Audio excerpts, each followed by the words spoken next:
What's up? What's up, YouTube? We are back with another video. I want to say, how y'all doing? Man, I had a very eventful day. Worked 8 hours. You know, it's time and a half for the holidays. So I said, hey, let me go ahead on and work these hours and we can get this show started. And I said, work these 8 hours, and I came about, and we did that. Also, too, I highly suggest you all go listen to a show that I did on stage here entitled Wiley. What did I entitle that station head show? Give me a second while I bring that up. It was entitled do I have it right here? Give me a second. I want y'all to go there. Don't play with Wiley. That's what I put on there. Don't play with Wiley. And we definitely showed that on our show. And it was a lot of people in there listening. And I was in the break room. People was looking at me weird, like, where is he talking about? Because I didn't feel like walking outside. And I literally just did that show to talk about don't play with Wiley. You know, you don't play with me. I'm not the one to be played with. All right. So that was a good show. So make sure y'all definitely go check it out. I went there. We was it's about 8 o'clock, and I highly suggest you all click the notification bell over there on Station Head because you get the notifications and stuff like that. And then also you have to follow me on Instagram. Some of y'all not following me on Instagram because we posted it on Instagram that we was over there. It was a lot of people in the chat, you know, enjoying the fact that I went live, and I said, oh my gosh, here we go. Went there, and it was just so many people, and I was giving my thoughts about everything. And I'm so glad that I have a listening ear of people deciding to come over and stuff like that. I'm just talking, giving out little announcements. Also, too, for our Vegas meet and greet that we're going to be doing, for y'all can meet me and stuff. We up to about 15 people. So I don't know if 15 people are going to show up. Just about 15 emails that are coming. So just send an email, and then we'll send you the hotel that we're going to be at. And those dates is August 26, 27, and 28. And so it's going to be amazing. Bring your money. Don't come there broke.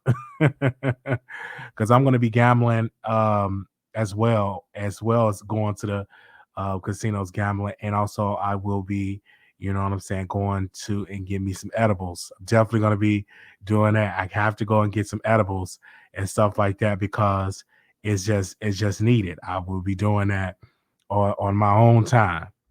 It is definitely needed. So I was like, okay, I'm already putting money away for the trip.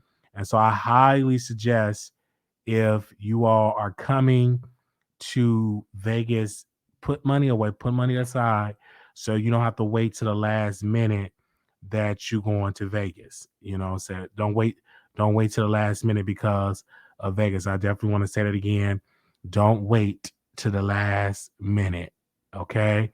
Because if you wait to the last minute, you know, prices go up. You know what I'm saying? And I'm just being 100% on that. Prices do go up when you wait to the last minute. So definitely don't do that. And so if you have any questions about Vegas, you can email me personally at Wiley Show Productions at gmail.com.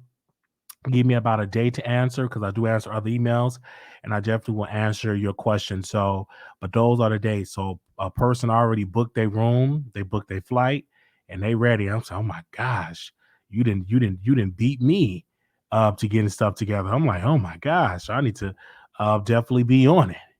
Give me a second. So I don't know how many people is going to be coming to see us in Vegas, and this won't be my first trip, and it won't be my last. So I'm definitely doing that because I just want to meet the producers. And I was in Vegas last year with a couple of content creators, and I said, hey, I want to go back and do my meet and greet in Vegas and meet up with the producers.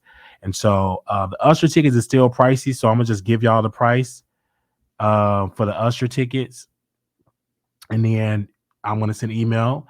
And so if we all want to sit together, you must, you know what I'm saying, let me know that you want to go to the Usher concert, and we will make arrangements for that. So we can all get the tickets and sit in the same row. Because if we all go together, that'll be good that we all sit in the same row because Usher is doing a residency in Las Vegas. I just want to let y'all Know that. All the people that's coming in the chat for that, we're talking about Vegas first. I just want to get that out because I get so many questions about it. And that's on August 26, 27, and 28. So I'm definitely want to make sure that we get that together. All right. Okay. Oh, all right. Yeah. So people are in here. Make sure y'all come in here. Make sure y'all thumbs up the video. We just making sure people come on in here so we don't have to repeat ourselves. And also too, we was watching the versus battle with BB and CC and Mary. I didn't like it because let me tell you why I didn't like the versus battle. Because they were singing over a track. I really thought they was gonna have musicians and sing with the musicians and sing live. I don't like it when you sing it over a track. It's so boring. I like it when you sing live and you know what I'm saying? You sing live and we rejoice that you're singing live. I don't like it when you are singing over a track. You know what I'm saying? I personally don't like that. I personally don't like that. So I just personally don't like that when you're singing over a track. I like singing over a DJ and you're singing with your vocals. I like it when it's live. You know what I'm saying? So I like it when it's live. A lot of people didn't know it was a versus battle because everybody is back doing what they're doing. People are not going to the people are not going and waiting at home. People are going to the clubs now. They're going outside. They are literally outside. The versus battle was good when it was the pandemic. When the pandemic was going on, that's when the versus battle was popping. When the pandemic was going on. But other than that, ain't nobody really checking for the verses like they used to. When the pandemic was coming, they was getting hundreds of thousands of views. I mean, no, millions of views, and now it only got like 71,000 people currently watching on Instagram. So outside has been open, so people is outside, and they're not really about going to a versus battle. All right, let's get to our first topic of the day. Let us talk about Erica Banks. Erica Banks is back in the news, you guys, and she's have calling out the queen, saying that why is Nicki doing the songs with people that can't rap? And she was hurt that Nicki Minaj blocked her on social media and all this stuff going on. So she was doing an interview and all the bars just went live. They talked about it. They dragged Erica Banks. People was in my DMs. When you gonna talk about it? And I went on Erica Banks inside her story. She said, my numbers went up. I'm gonna give y'all something to watch. Then Erica Banks said she posted on my off day, I'm trending on Twitter. So she literally was coming at, Nicki Minaj, the queen. Now, you all remember a couple of months ago when Erica Banks got blocked by Nicki because she agreed to a comment that's saying that Nicki wouldn't jump on a feature with that artist. So she liked a comment about that, and Nicki Minaj blocked her. So now Erica Banks doing interviews to dragging Nicki. Let me tell you this. And personally, Erica Banks, and I want to say this with love because I do follow you on Instagram. You do like some of my comments in the DMs because I just sing your praises of the different records that you write or that you on. But I want to say this: you are nothing but a clout chaser, and you're trying to gain clout off of Nicki Minaj. Where's your album? She came out and said all these artists can't rap. So Coi Leray came out and posted some laughing emojis, and she was, and then Erica Banks said, "Oh, your album is not selling." Don't shade at Coi Leray, but at least Coi Leray do have an album out. Erica Banks, you talk a lot of mess. You still haven't released an album. You talk a lot of mess. You still haven't released a full project where people can contribute and buy. You have not done that. And for you to say, hey, you want to work with Nicki Minaj, let me tell you, working with Nicki Minaj, you must have an album out. You must have some singles, not just one gold single, bust it, and you must not have the same rap flow that you have on all your songs. All of your new songs is trying to duplicate the busting era. That era have passed. We need something new. We need something fresh. We need something that is going to R us and just amaze us. And when we look at your music, you're not really amazing us. You're not really shocking us. You're not really making us move. You're not really making us want to bump anymore. You know what I'm saying? Though you going on tour, but you on a 360 deal. And let's be clear, your label with Carl Crawford is not really good. They don't really pay the girls. like that. So I don't know how your deal is. You probably need to see the expense reports and saw all of that. And you just doing this beef with Nicki. All you have to do is wait your turn. Be patient, because you can't say on one hand, I'm a fan of Nicki Minaj, but when Nicki Minaj didn't jump on your album, I'm sorry, a song, because you ain't got an album out, you want to drag her. If Nicki Minaj is your friend, I'm sorry, a person that you're a fan of, then you should be a fan of her. Not get mad because you didn't get a feature. Wait your time. You at the end of the line. There's other girls that's more profitable than you, Erica Banks. You the one that's trying to get things done to your body. You eat these barbecue ribs, you be eating these boneless wings in the middle of the night, gaining weight, and not really focus on your music. If you spend half of the time doing interviews and half of the time putting in the studio with original music or songs that pop, then maybe Nicki Minaj will call you or DM you and you will get on the record. People is being exposed of being fake barbs, and it's a lot of fake barbs. It's a lot of fake barb pages that only promotes Nicki Minaj because they want to click in the view from the barbs. They're not really cool with Nicki Minaj. They only want to get some support from her. And that's where it goes. They want to get an interview or they want to get a feature. And Nicki Minaj is one of those type of artists. And then also you have to understand you do have Carl Crawford, which is another clout chaser. So he probably told Erica Banks, do an interview, call out Nicki Minaj. This will make you this will bring traction to your page. This will bring traction to your singles. People will buy your stuff. Make sure you drag her. But Erica Banks, if you about that life, and see, this is what I want to say. When you said that she's jumping on songs that people is not on, that people can't rap, and I clearly want to say, and they kept saying, name the artist that can't rap. You were scared. You didn't even name the artist. So if you really about that life, then name the artists that can't rap. Name them. Name the artists that you feel as though that the songs that Nicki Minaj jumped on that can't rap. Name them by name. Don't give no subliminals, because if you are really about that life, you will say, you'll put an address on it. So don't be phony and fake and talking about, y'all know who I'm talking about. No, we don't know who you're talking about. Who you talking about? Make it plain for me, because I was in special ed. So you really gonna have to make it plain for me. Let me know, who are you really talking about? Because obviously you wasn't really a real fan of Nicki Minaj. You was only kissing her butt to get a feature. And once you didn't get that feature, you went on and then you burnt that bridge. Now that's a bridge that you actually burnt, a bridge that you could have had, a possibility you could have had with Nicki Minaj. But because you was thirsty and because you couldn't wait your turn, you liked the comment and you got blocked by the queen. And now you're doing an interview and something like, don't end up like Lil Kim, bitter and nobody buying your music. Because we seen how far that got with Lil Kim when she was dissing Nicki Minaj, when she would do these interviews about Nicki, and her album sales dried up. So they got so bad that Lil Kim released a mixtape on PayPal. You don't want to end up like that. So I highly suggest you stop talking about negatively about Nicki Minaj and actually learn from the queen and learn how to mix up your flow and learn how to get some better songs and work with some better producers. And then we can have that talk about Erica is up next. But right now you're just bitter. You're a crybaby and you're mad and you're upset because Nicki said no. And then you do these interviews. You're doing these interviews the only reason why they got you on the platform, not because of your talent, not because of your music, but a beef, one party beef, because this is one party. It's just you beefing with yourself, that you have a problem with Nicki Minaj. So of course you're going to get interview requests just to diss Nicki Minaj, because it's a hate train. You do have a hate train that is out there about Nicki Minaj, that diss Nicki Minaj. That hate train is still existing, and you are just a passenger on the Nicki Minaj hate train because she didn't give you a feature. I'm just saying that right there. She didn't give you a feature. And most people, and I'm going to just tell you right then and there, when you were literally on that stage saying that, I said, look at Erica Banks. She look a plain fool. No album out. I can at least expect that you had an album out. You putting this out. You don't even have nothing out that's relevant for people to consume. Yet you going on tour, but you're not going on tour for yourself. Them tour are mainstream artists, and you are a guest on them tours. You are a guest.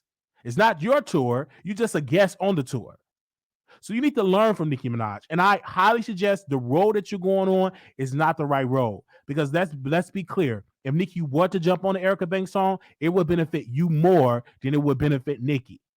Because one thing about Nicki, she blessed the girls with a feature. She brings it. She brings millions and millions of barbs, and you become an internationally household name. But you don't have nothing that is considered to be a good deal. She don't. It's not good business to work with Erica Banks. You just don't have it right now. And don't be the girl that's fat and unattractive and bitter, because you getting up there. All right. I just want to be perfectly clear when it comes to that. I just want to be perfectly clear. And when I saw that, why is Erica Banks doing that? Why? Who told her to do that? Did she just hopped on the stage and just coming at the queen? I don't understand it. Why? What's the purpose of you coming at the queen? What's the purpose? It don't make no sense. It don't make no sense at all. What do y'all say in the chat? Erica Banks needs to stop and focus on her music. If she focused on her music, everything would be best. Do not be a pro, because don't feel entitled. Most of these people that get records, they worked hard. And Nicki particularly reach out to them. And it's a genuine thing. You just can't beg for a feature. And you can't get mad and say, well, you know what? I'm a blocker. I mean, she blocked me, so I'm gonna end up like the rest of these has been, and I'm gonna just come there and just come at the queen. Come on, now that's not cool. And I actually like some of your records. Roll that in word up. I like that record. All right, though. I like Bust It. I think that's an incredible song. I like your Instagram, not Instagram live videos, but like when you do your videos on TikTok. I like that about you, Erica Banks. I think that you do have a talent, but I do believe that your music is sounding the same. Now, Toot That was definitely good, featuring Dream Doll. I like that. But I think right now, these rest of the songs that you just released, the song that you just released, I forgot the name of it because you just released it. I think it was not Squat, or what was it? I forgot the name of the song that you just released. Hold on, let me see the name of it. So we give you a little promo. Real quick. I have to do it. Give me a second, Erica Banks. Let me type it in. What was that song that came up? Okay, and see, I'm putting your name in it to that. And Slim Waist. Slim Waist only got 392,000 views, and you released that a month ago. So you got a little bit more work to do. Yes, you got a little bit more work to do. I understand why you doing it to the queen, because this and Nicki Minaj, you're gonna make the blogs, because Nicki Minaj got some bloggers out here that don't like Nicki Minaj. So you saying that is going to give that Nicki Minaj hate train something to talk about. And then also you got the Barty gangs that's going to push that narrative on their pages and pushing it, because I saw it all over Instagram. And so you want all that clout, but that clout is going to only be temporarily. You got to look for the long-term game. One day you may need Nicki Minaj, and then you burnt that bridge. You know what I'm saying? It just doesn't make sense. Now I can understand you saying that now, and you get a Cardi B feature. I'm like, okay, you trade one for the other, but you didn't get a Cardi B feature. Cardi B ain't jumped on none of your records, and you messed up with the whole Nicki Minaj thing. I just don't understand it. Tell me, where is that good business? Where is that good business at? Where is it at? I personally don't see it. Where is your end game when it comes to that? You still haven't said anything about an album. When nowhere you have said an album. And the reason why I won't tweet you that, because you may block me. The reason why I won't leave your voice note, because you listen to my last voice note, because you may block me. And I don't want to get a block, but I know you are watching the Wiley Show, because I know my producers are sending this over to Erica Banks and her DM, because I know how messy my producers can be. So you seeing this stuff, you see when people talk about you, you Google yourself, you YouTube yourself, you research your name on Twitter and all of that. So you're gonna see this video, because we're one of the only YouTubers that's really covering this Erica Banks, and I'm the only YouTuber that's black, that with the cock eye, and that's breaking it down and giving you a full-fledged education on that. All right. I'm definitely going to break it down to it. So it's no excuse. So you do see it. So if you're in the bushes, you can jump up out of the bushes and you can just talk to me. And if I will school you and say, baby girl, go another way. This ain't the way to do it. This ain't the way to do it. There's plenty other ways you can handle the situation, but this ain't the way to do it. This not the way to do it. All right. All right. I just want to tell you that right then and there. Oh my gosh, my producers are sending me screenshots that they send it to her DM. Y'all are so messy, but I'm here for it because y'all should send it to her. She should jump into my DM. She should do that. This is amazing. Yeah, she should do that. She should jump out of the do. It is amazing that y'all send it to her. It's great because that'll let me know that y'all watching. Okay. Now, I don't think that Nicki Minaj is afraid of competition. No, Nicki Minaj is just strategic. She can't work with everybody. Golly, what do y'all want? Y'all want to work with every female artist that she got to get on? No, absolutely not. Nicki Minaj is not. Nicki Minaj has been in this business over a decade. She's not required to jump on everybody's record. She's not required just because you a female artist that she automatically has to jump on that record. No way. Absolutely not. That's unfair to Nicki that she automatically got to jump on all these people records. Come on. That's not right. Why not call up Lil Kim? Why not call up Missy Elliott? Why not call up Foxy Brown? Why not call up Eve? Why not call out Queen Latifah? Why not call out Salt and Pepper? It's other female MCs out there. Why does it always have to be Nicki? Why not call out Remy Ma? Why not call out and work with the City Girls? But everybody want to work with the Queen. But it's a process and it's protocol. And unfortunately, Erica just messed it up, in my humble opinion. Because in this situation, she could have easily have done this a better way. She did not have to do this and expose this on her channel. It was not need be. She didn't have to do that.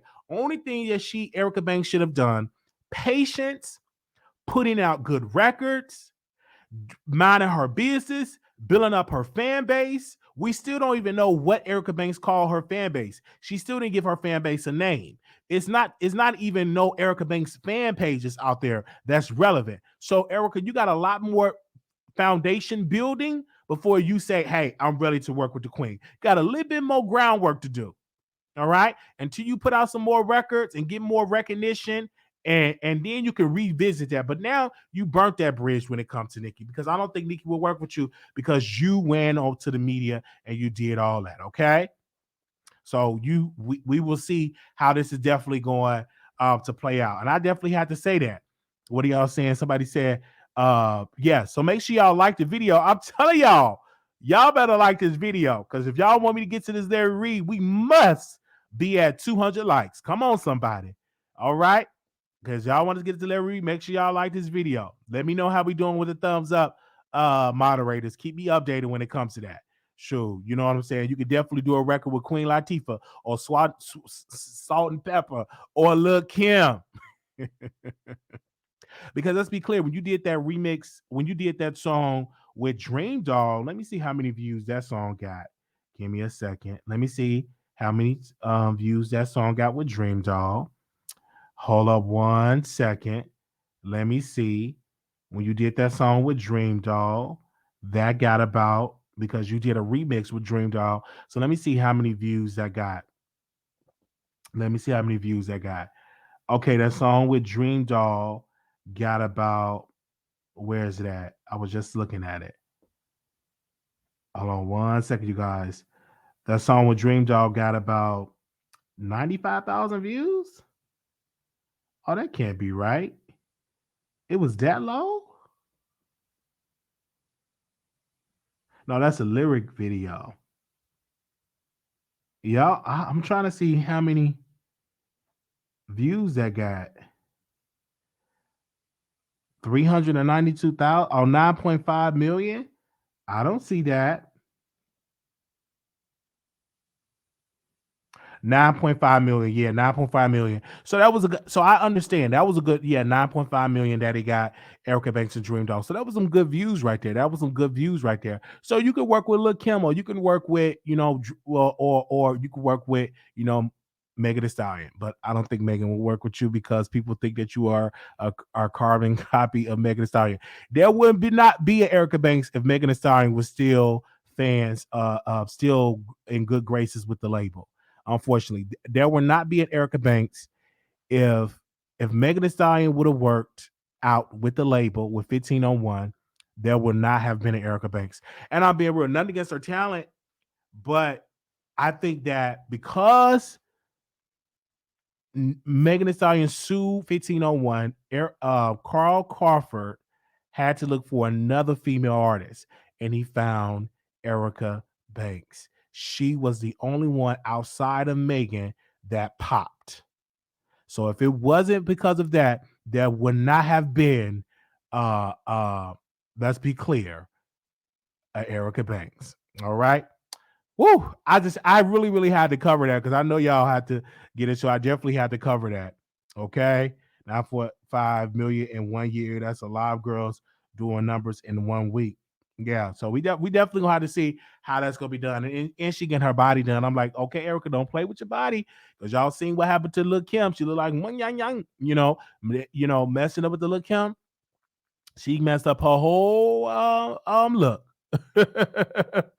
I'm just saying, don't keep messing because once you start messing with your body, then you're gonna start messing with that face, and then you're gonna become unrecognizable. Because when we look at Lil Kim, even though she just is sweet, she's one of the sweetest artists I've heard in the business. Anytime I talk to somebody in the industry, they always say Lil Kim, I'm sorry, is a sweet person, but she's unrecognizable with her face. She always a different look. I'm just being real with you. It's always a different look. Always. All right. Let's go to the next topic here.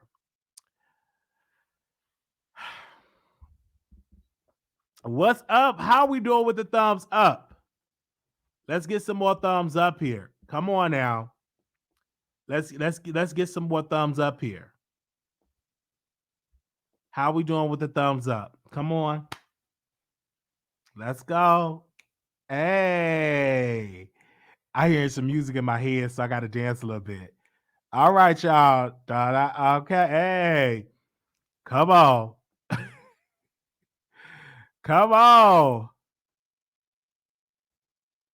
We gotta definitely talk about it. Here we go. I told you we gonna be we ain't gonna take too much of your time. We gotta talk about Dr. Larry D. Reid. All right. Oh, it's music in my head. I really want to sing to y'all right now. Okay. Let's go. Let's get to 200. Let's go. All right. So, I say this humbly, this content I know is going to ruffle some feathers, and some people are going to be upset. But I just have to say this, man. Um, I was listening to last night. Larry Reid went live, and he was talking, and he was addressing some things. And I want to push back because he was addressing Wiley on his Instagram live, right? He was addressing us. He said, "Why did Wiley read a text message? Because I was being accused of putting out fake news, right?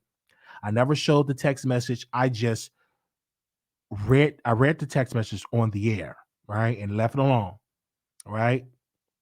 So Larry Reid went live and he said, "Why did Wiley read a message that I sent Tasha K?" Now he didn't say, "Well, let me call Tasha and like have this conversation." None like that in that particular live. So he decided to go live last night and talk. And he said he was the middleman between Tasha and Armon Wiggins. And he said that he was talking to Armon about Tasha because Larry Reid said he wanted Armon to see Tasha K in a better light. So according to Larry Reid, he was being a mediator between Tasha K and Armon Wiggins, according to him.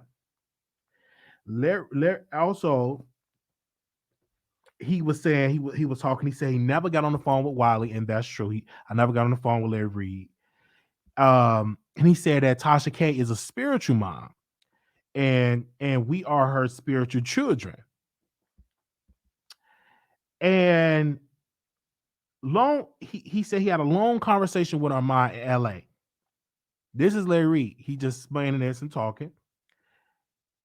And Armon shared something with him about Jason Lee fell out with him. And it was a situation that happened with Jason Lee wanting Armon to work for free. This is all Larry Reid. And he was saying, no offense to Hollywood Unlocked, but Tasha believed Armon is talented. And that Larry Reid said he's more talented than Hollywood Unlocked.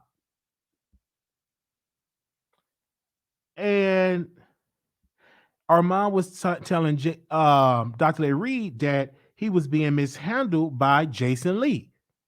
Now, mind you, this is Dr. Larry Reid confirming all this stuff. And then Larry Reid was like, well, I don't know if I told Tasha K to share the text or not. And she said, Armon Wiggins, he got on the phone with Larry Reid. This is Larry Reid. He said, Armon Wiggins got on the phone with Larry Reid and said, you would not believe that Wiley is reading the text message on his show. Now, let me pause right there.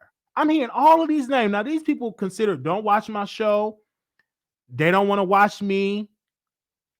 They think I'm not talented. I'm dead to them. They say all type of stuff about Wiley, but clearly once I'm doing an episode on my show, they get on the phone to talk about the Wiley Show.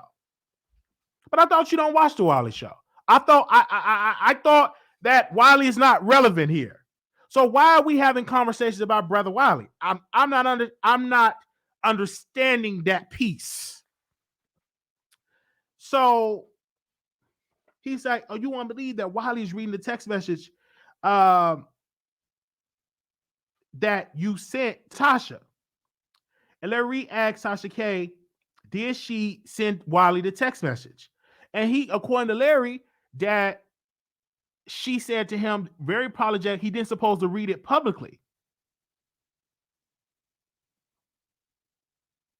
And Larry was like, I keep my word and I'm fair.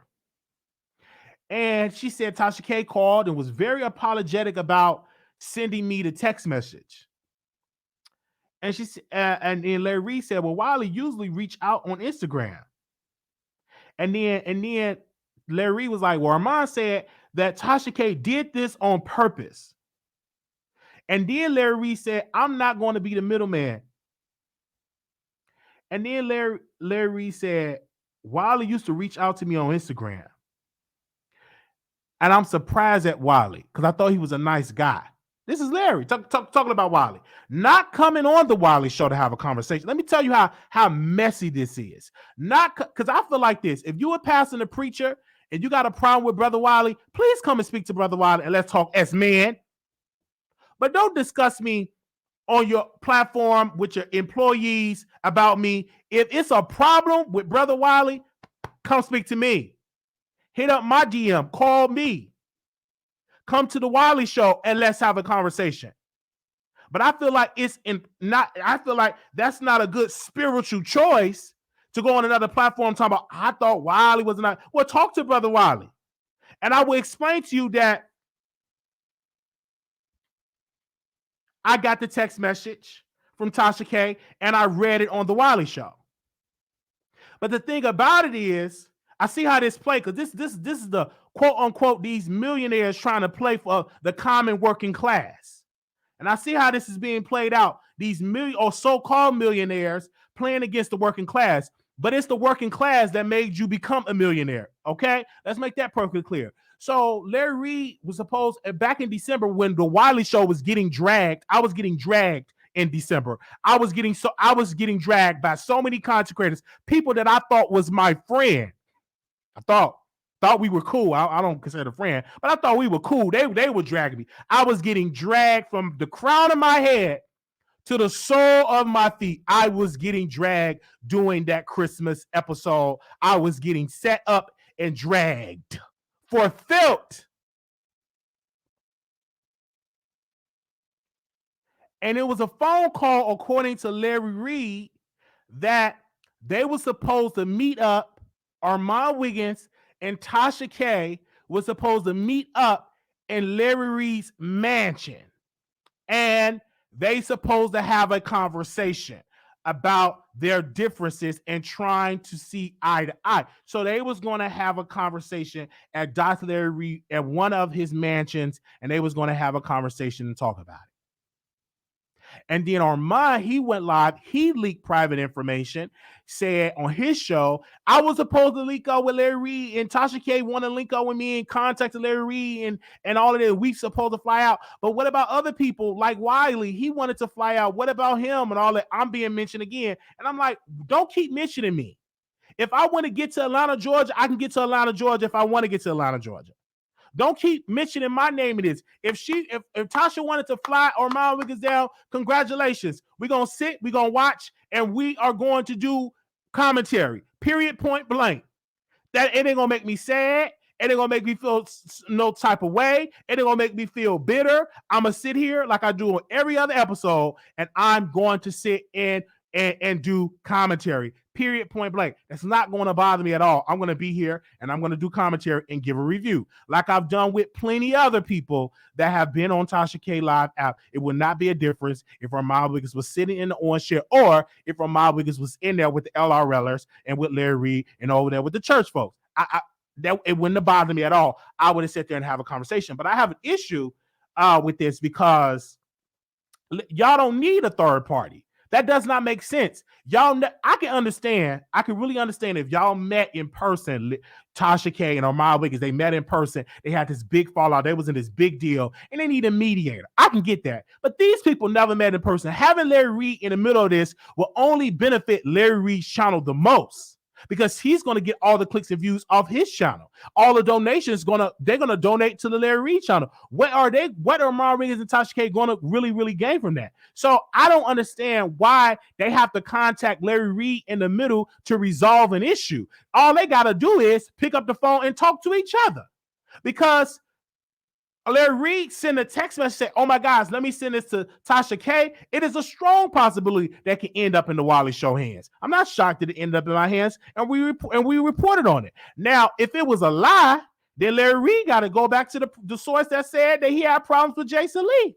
If it was a lie, then you go back to Armon Wiggins and say, hey, bro, why do you lie and say y'all was having issues and stuff like that, that y'all wanted to do a show and stuff, then go back. You go back to Armon Wiggins about that. You address Tasha K. You never asked me, hey, Wiley, why did you post the text message? You never called me. You never DM me from my number because you don't have my number, but you never DM me and say, hey, Wiley, why did you leak? And I would have told you. I put the text messages out there because I did it for a show. It was an episode. It was a juicy story. I'm like, hey, boom. Now, Tasha K did not tell me not to post a text message. I only received a text message from Tasha after I done read the text message. But it was no text message before that say, hey, you cannot read it on the air. That never was sent until after I have already read it on the air. After I read it on the air, then I received a text message saying, Wiley, you shouldn't have read the text message verbatim. But I had to read it verbatim because it was juicy. I'm just making it plain. It was a juicy story, and it got over 10,000 hits, and those are good numbers for the Wiley Show. Great numbers for us. So people was interested, and they were interested in it. It could have easily been left alone, but Larry, the one that came out and said Wiley read a text message that I sent Tasha K. They could have easily denied it and said, we didn't send no text messages. It didn't exist, but Larry confirmed it, and everyone made me credible in all of this. Made me credit all of it. Then you're getting DMs and texts from people that works with Tasha K, associated with Tasha K, and saying that it was Armon Wiggins were never supposed to get flown out. So somebody is lying. So somebody ain't telling the truth. Because then you get people who say, Wiley, Tasha K ain't never flying out Armon Wiggins. That's a lie. Well, somebody ain't telling the truth. And I don't think Tasha K will try to fly Armon Wiggins out without telling her husband, when her husband is her business partner. That's what I'm not understanding. So somewhere in there ain't sounding right. Some in there not sounding right. Some of it sounding fishy. And some of it ain't right. But I just hope that Larry Reid would have sent me a DM and we could have talked, because I'm a very nice guy. I'm the sweetest guys on this internet. But y'all the one, allegedly, were planning on doing a show, and it didn't work out. Larry Reid got in the middle of it. Not saying that he was messy. His heart could have been in the right place. But you trying to get bloggers to, you know, that stuff might leak out with bloggers. Their main thing is creating narratives. Tasha K is tired of Armon Wiggins dragging her every day. Dragging her every time again. She's tired of that. So of course she's gonna find a way to get back at Armon Wiggins. That's human nature. If somebody keep dragging you, tired of dragging you, you're gonna send something to change some narratives. That's how I look at it. And so Armon Wiggins went live. He shared some private information. Nobody's supposed to know this, but he said, yeah, Tasha K called me. Tasha K called me and she said that you shouldn't work with Jason Lee. You got more talent than Jason Lee. Leave Jason Lee alone. He's bad business. And Armon was saying, no, ain't nothing wrong with Jason Lee. Like Tasha K was trying to have him beef with Jason Lee. Now, we didn't supposed to know that. We didn't supposed to know that Armon because Tasha K was meeting up in Larry Reid house. That was private information. So it's making Larry Reid look messy. It's making him look like a bunch, like he's in the mess. It making him look like the messy pastor. Because then you so involved in all of this, then your name being mentioned inside the mess. First of all, it was mentioned with the Kerryon Franklin, and Kerryon Franklin was supposed to get released, and John P. Key and Larry Reid supposed to get him out. That didn't happen. Then it was a lie told, and Larry Reid posted on the channel that Kerryon Franklin was driving a deceased woman's car. That wasn't the truth. Then we get into these text messages. We get into all. So it's leading to like, is this messy? Oh, is this man heart is in the right place and he want to have everybody as a kumbaya? You know what I'm saying? And what do y'all decide? And the people gonna have their own thoughts about it. But if your name is already mentioned into all of this, then that'll let me know. I don't know. Maybe his heart was in the right place. Maybe he was trying to get Tasha and Armon to be cool. But obviously, they're going to have a sit down, not on camera. They need to see that's the problem. Everybody want to go in front of the cameras and get clicks and views, and then y'all still have the same issues and the same problems. They need to resolve those issues probably if they do want to resolve the issues. And let's be clear, everybody ain't meant to link up and be friends. And of course, I was getting DMs and messages from people saying, how would she try to fly out Armon Wiggins and not interview on her show? And the main criticism that I get from people, they say that, and my main response is, she can bring me on her show when she get ready. It ain't my show. One thing I can talk to my people every single day. If I want to get interviewed, I can interview myself. You know what I'm saying? I just want to make that perfectly clear that she don't have to bring me to her show. That's her show. That's KB Studios is her and her husband's business.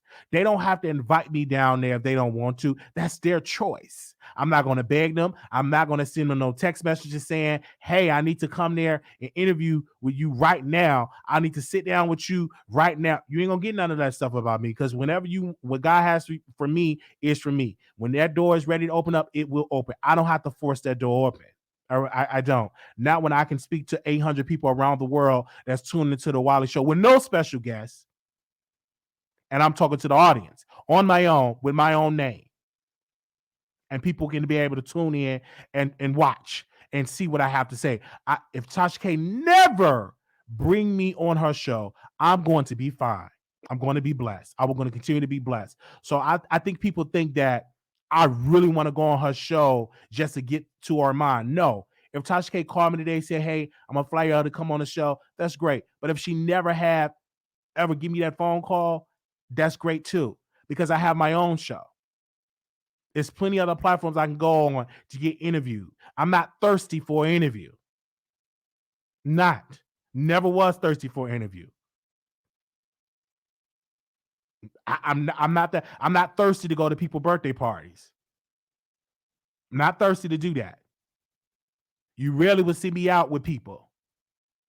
Going out to birthday parties, going out to Thanksgiving. I'm not that type of person. I like to sit at home and mind my own business. All right. Let me see. There's never going to be on-camera chat with Tasha K and Armon. That's a lie. No one knew of the attempt to have a sit-down in the three-way call for 4 months. None of this was supposed to be for the public. But it's for the public now. But it's all, what I'm saying is, it's all for the public. Armon said what he had to say, and Wiley said what I had to say. So if I'm wrong, he wrong. We all wrong. if it was never meant for the public, but now it's for the public. But I'm going to make sure on the Wiley Show that I'm going to defend myself to make it plain like I'm not the only one that's leaked out some quote unquote private information. Because Armon, he felt himself and he leaked out some private information. I'm going to defend myself, and I'm definitely going to defend my character because I'm not no type of man to bring up mess. If the text messages came to me, I did it for a story. That's it. They ain't like each other. Who cares? Ain't nobody that concerned about Jason Lee and Armon Wiggins working together doing a show. But I know how to make it entertaining because I know how to be a commentator and make anything entertaining, right? So Armon put that out privately. I put out a text privately, and Armon put out something privately. But what I'm trying to understand, Larry Reid, you tried to question my character that I'm not professional. I'm very, very, very, very, very professional. Always. When it was a lady trying to drag Larry Reid, we was the main one defending Larry Reid. I didn't have to defend him on that platform. I didn't. But I did it because it was the right thing to do. Now, I should have called Larry Reid and said, hey, Larry, hey, I got this text message. What do you want to confirm or deny? Do you want to confirm or deny those text messages? Do you want to confirm that it's real or do you want to deny? Now, I could have called him and asked him, but I didn't. I had a whole lot of stuff going on. Y'all millionaires. I'm part of the working class. So I got a plenty. I don't have a staff of 5,000 people. I don't have 14 staff members. It's just all of me. So I just put the text messages out there and I read it and I entertained the audience. Now, once we get to a team, then maybe we can sit down, we can strategize about what can come out and what not to come out. I'm just saying. But I think Larry Reid is a good guy. But I think that he got involved with Tasha K and Armon Wiggins. He didn't need to get involved in that because then now stuff been shared and stuff is all public. It makes him look messy. And all he wants to do is have them two come together, have a private conversation. And I know that wasn't going to work because people are going to try to rush and try to create the narrative. The fans ain't going to rest to see them try to come together. They're going to be at it at every hand. And like the same thing with Storm Monroe and Tasha K. The fans spoke up. You should lead Tasha K. What did Storm Monroe do? Don't post Tasha K name in the chat. He stopped her name for being in the chat. So I don't think Armon Wiggins and Tasha K relationship would work because they have said so much stuff to each other. The fans ain't going to receive that. They're not going to receive that. They're gonna make sure that every chance they get, they're going to post something in there trying to create division. It's not going to last too long. Because they came out for years beefing. They might become kumbaya, but I don't think their individual fan base will be in agreement of Tasha K. And I'm just being 100% real.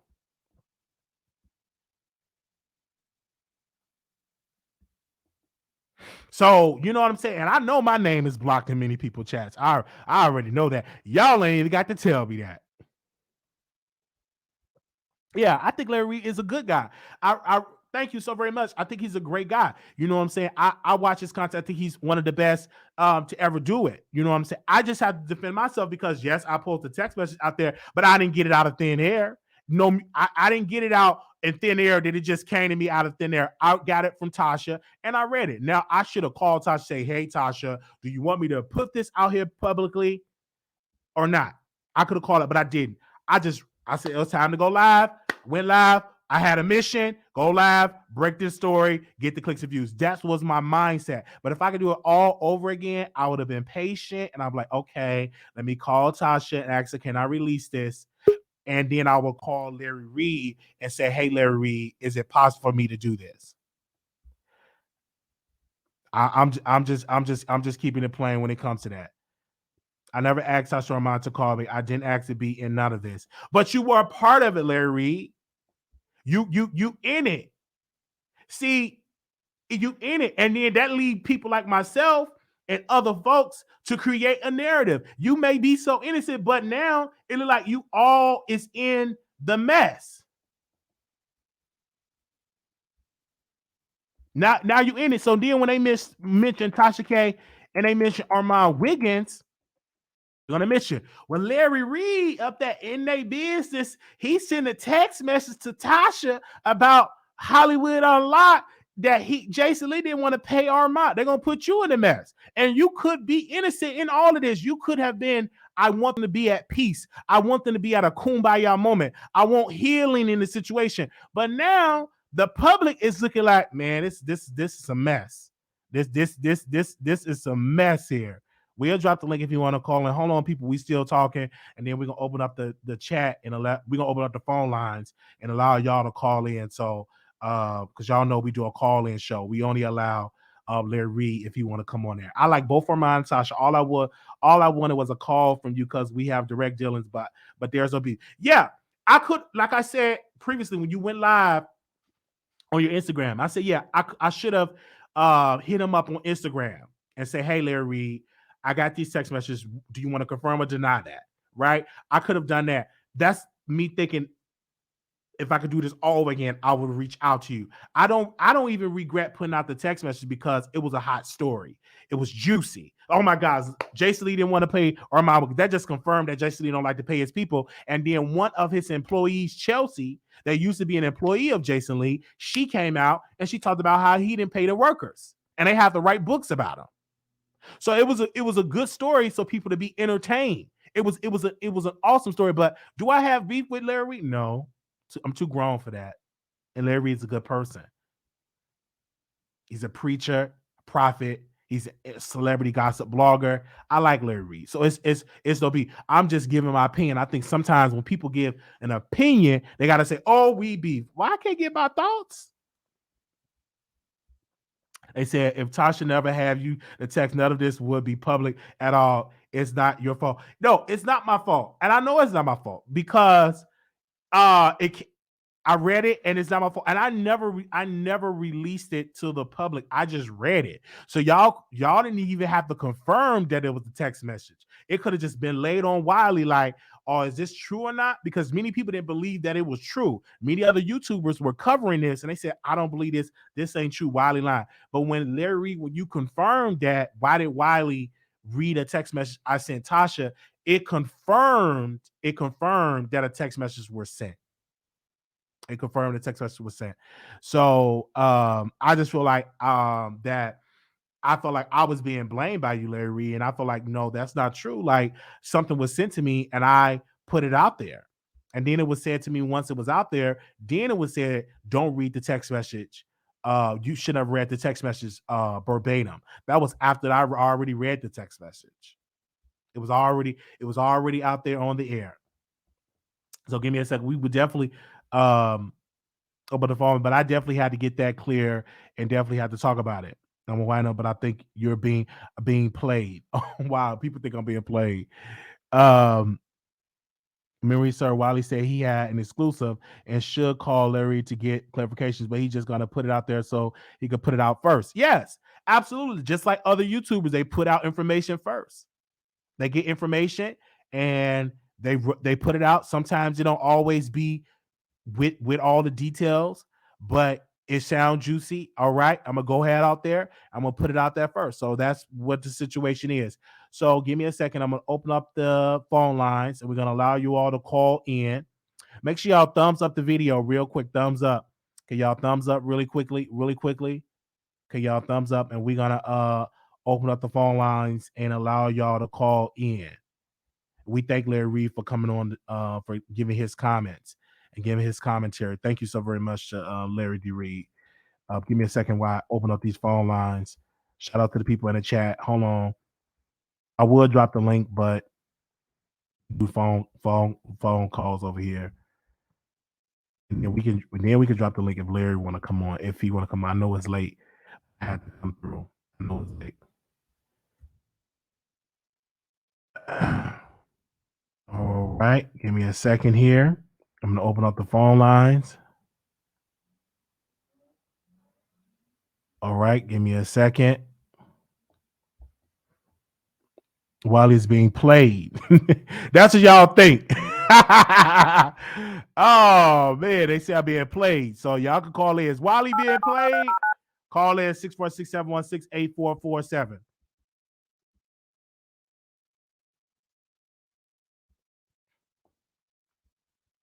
Hold on one. Your show now, press 1. Your show is scheduled to start in 32 seconds. All right, 32 seconds. Moderators post a number 646-716-8447. Post a number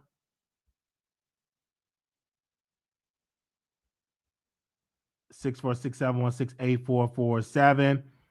They said send him the link. I'm gonna send the link again. Okay, y'all Your can. show will go live in 5 seconds. 4, 3, 2, 1. Blog Talk Radio. All right, so we got somebody backstage. Who is that? I think I know who that is, but I want to make sure because hold on. I got the phone lines open up 646-716-8447. All right, anonymous. I'm sorry, Day. You want to say something? You got me on mute. Um, I was trying to defend you today. Okay, thank you. Um, and just just put me back, just keep me backstage, cause Okay, all right, thank you. I'm gonna go to the yeah. call. All right, all right. I'm gonna go to the callers and stuff like that. We are here. Larry owes you an apology. Period. Tasha owes you an apology. Period. Yeah, just yeah, yeah, because I felt like I was being blamed. I'm like, wait a minute, Armon leaked some private information. I didn't even think it it to it like that. I didn't even know that it went even deeper. That phone calls I had. We were supposed to link up and do an episode, and they were supposed to tape it and stuff like that on the app. And Armon putting all this information out. I'm like, whoa, I didn't even think all that stuff existed. I'm like, okay, wow, this was amazing. We didn't even know that all that extra stuff existed. And I'm like, oh wow. What? You mean to tell me that there was a conversation in December that Armon was going to link up with Tasha and they was going to stream it live and come together? What? She was going to fly him out? Oh, man. Okay. Um, let's go to the phone lines. All right, no profanity. We don't do no profanity over here. I'm gonna say a last four. If you use any profanity, we're going to boot you off. You know, if you used to use a profanity, get you a notebook and a pen and write down your thoughts and cross out the cuss words. All right. But Larry Reid is more than welcome to come on the show. If he needs a link, he's more than welcome to come on and speak to us. We definitely drop the link if he wanna call, or he wanna call in. Give me a second.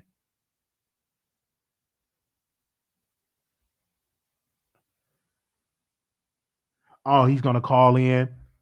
Let me make sure I put the number in here. Give me a second, y'all. Like the video because I want to make sure he's on the phone. Okay, what's his last four? I don't know his last four.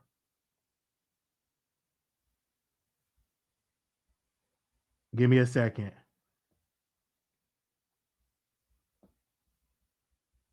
Let me see. Let me see. I text. Are you on the line? But what's your last four? There's a lot of callers in here. Let me see. I think this is probably you. Hold on. Last four, 9434. Hello? Wiley, can you hear me? Yes. Oh, this is Larry. How you doing, Larry? I'm doing well. Ah, man, this is crazy. Let me just say this first. I I didn't know that what I said bothered you or offended you at all when I was on Conscious TV show last night. So I want to let you know that that was not my intention. And if I did offend you, I am sorry for that. Um, what I was trying to explain was I just wanted a reach out from you because we have dealings. Um, you interviewed me probably 10 years ago. So I that's all it was. It wasn't about you reading the text message because that's not your fault because of Tasha hadn't sent you the text message, you wouldn't have it to read. And then in that same interview, I made a comment and I said that Tasha shared something. I can't remember if I told her not to share it or not, but it was an exclusive share, which me and her had done several times, and nothing like this never happened before. I don't know why she did it, but she apologized for it over and over and over and over and over. So I don't hold it against her at all. And that's that. Armon, he shared something. He done commentary on the Carry On. He was trying to figure out why would I mention a rumor, because I said on my show that this is a rumor that I received after I posted about Carry On being locked up, that he's connected to some dead woman's car that he was supposed to be driving. And I don't know whether this is the car he was driving or what. I put that out there. He said that he thought I shouldn't have said that at all. But I told him the reason why I said it. And I haven't said it on my platform, just because there's so many stories connected to that. But I did go back live and give an update and explain what I found out concerning that. But my whole show was on him being wrongfully arrested, and told everybody the 2 charges, which we can see online, those charges are there. I don't ever report anything that's a lie. So when he called me first before he posted it, I was just trying to explain how I thought you should have done and call me about that text. But you explained it. It's cool. There is absolutely no beef at all. Yeah, because I should have called you, and I should have called Tasha. Do you want me to put this out? But I got the information. It says something that Jason Lee didn't pay Armon Wiggins. It's a juicy story. So I just read it, did content. It wasn't nothing serious. Didn't nobody lose no money in their bank account. It was just a juicy story. And then after we read the text messages, his former employee, Chelsea, came in and said, yeah, Jason Lee don't pay nobody. So that's why I put it out. I didn't think Armon Wiggins was going to put out the whole thing about Tasha K and you supposed to be the mentor, mediator in that situation. I didn't know. It was rumors that y'all was supposed to tape a show, but that's not true. They were just supposed to sit down and eat coffee and have a session. No, all of this was behind the scene. It was not for public consumption. Nobody was supposed to know. I mean, as far as people know, they didn't even know me. Armon had a relationship, and we have for years. I guess a lot of people didn't know me and Tasha had a relationship, but that was not the case. It just happened to be that I was friends with both of them behind the scene. I don't put all my relationships out in the public. So that was never supposed to be a show, a live, or anything. It was never discussion. You said something a few minutes ago that I found interesting, that one of her employees said I was lying, or no, was lying about being flown out. He said that was a lie. I got the message, said that was a lie. She never wanted to fly out Armon Wiggins for a show. Okay. Well, I was on the phone, so I know everything, and I'm not putting. Tasha shared the text with you. Armon shared that we was talking on the phone and all that. I ain't the person to put out information if it's behind the scene. It got to be public first. So I can't. But I'm gonna say this, that Armon was not lying. Let's leave it at that. So that means the employee, somebody's lying. Because I have connection where she said she never wanted to fly Armon. That's what the employee said. So, hey, she wasn't on the phone. She wasn't on the phone at all. So, just to confirm, it was just you, Armon, and it was just Larry, Armon, and Tasha K. Them the 3 parties that was on the line. According to Tasha, she was pulled aside somewhere where nobody could hear her. Because, Lord have mercy, I hate to even have to say this, but I can't be out here looking like I'm telling a lie and I'm in the middle of something. I just know both of these people. They just happened to call me. I didn't ask to be a mediator, but when they started talking, I have always said to both of them that I really think that y'all are terribly talented. It would be really good for y'all to be okay. So I think that's how I sort of ended up in it. But I've been saying that for years. I mean, I've been talking to both of them for years. But that particular time after that stuff happened on Conscious platform, they called me, and Natasha asked me specifically, can you call Armon, get him on the phone? I want to talk directly to him. She asked me that. I said, okay. I'm going to go see my friend. And I called Armon first. I said, this is what Tasha wanted to do. Are you okay with that? And I think I probably had to talk him into it because he sees Tasha only as Tasha online with Tasha Cat. Well, I know Tasha as a person. And so he agreed and got him on the phone. They talked. And I listened. And just if they ever started like going left, I would jump in like, listen, you didn't hear what he said. Okay, Mama, you didn't hear what Tasha said. Let her repeat. But that happened 4 months ago. This was never supposed to be anybody's information, end up on a live or anything. This is private. And so now it is public. And I heard that you said, hey, I'm not going to be the third party. I'm not going to get involved. Are you going to keep that up, or are you change your mind and say, hey, I will be a part of it? Nope. That's it. I mean, because, I'm going to tell you why. And I don't know, they may get mad at me. I don't know. But I don't, like, me and Tasha have shared some of the most private on the biggest stories. I don't know how this happened this time because she never done nothing like this. I don't know why or how. Or maybe she have done it and it just never end up on a live somewhere. But this was totally a shocker for me. She apologized on hold nothing against her.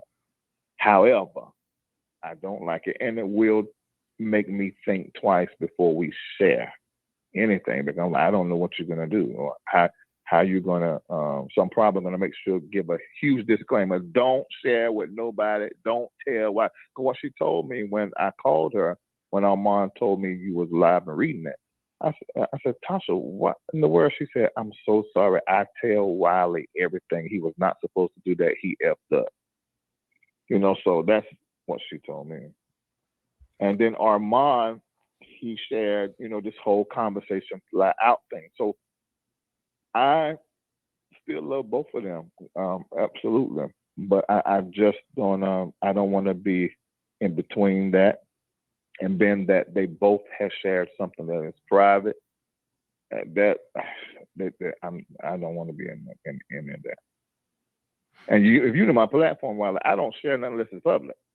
Right. I hear you. And then I'm just saying, like, what in the world is going on with this? Because it's out here in the public. I don't think it would have worked because both of them are alphas and they both have their thoughts about the other individual, if that makes sense. They both feel like they both each other cannot be trusted. So I don't think it would ever work because clearly look at it now. And then you trying to save their relationship or try to make them become friends again or a business partner or whatever. Now getting you in this mess and it make it seem like you're messy.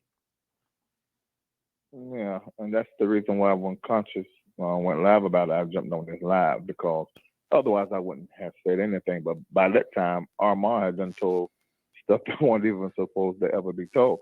Before I shared that information with Tasha, I want everybody to know, and I said on Conscious TV, I asked Armon, could I share? And I sent the screenshot of my text to Tasha to Armon first before right after I sent it to Tasha, I sent the screenshot. No. I read to him what I was about to send to Tasha. He said it was okay. I sent it to Tasha, screenshot what I sent Tasha, and gave it to Armon. Then they wanted 2 hours later, and it was live. Yeah. So I'm definitely hearing all about this, and of course, you gave your thoughts about Storm and gave all his thoughts because of course his name was been in the news as well concerning that. But I also want to say this, Larry, with Armon Wiggins and with Tasha and all of that. Why did you say that Armon Wiggins is more talented than Jason Lee? Do you believe that? Because in the text message, you said that he's more talented than Jason Lee. You better work, Wiley.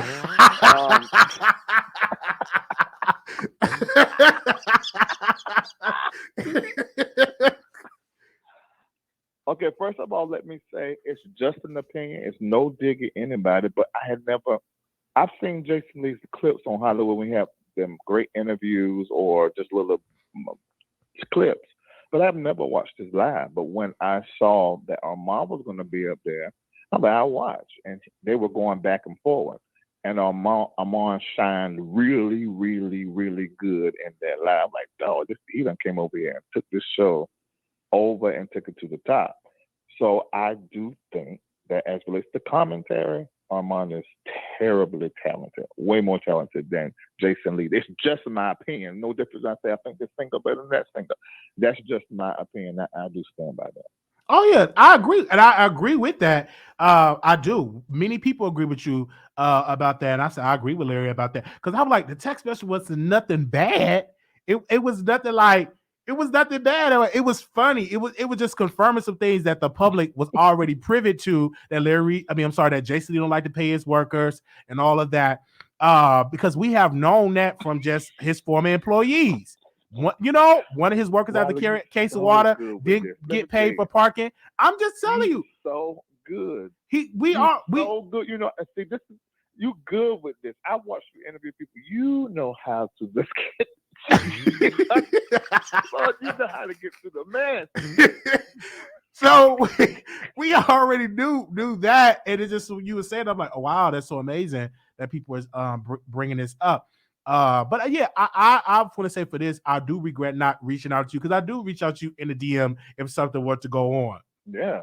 I do reach out. We don't have each other's number, but on Instagram, you do respond. You don't take all day responding. You respond like right on it.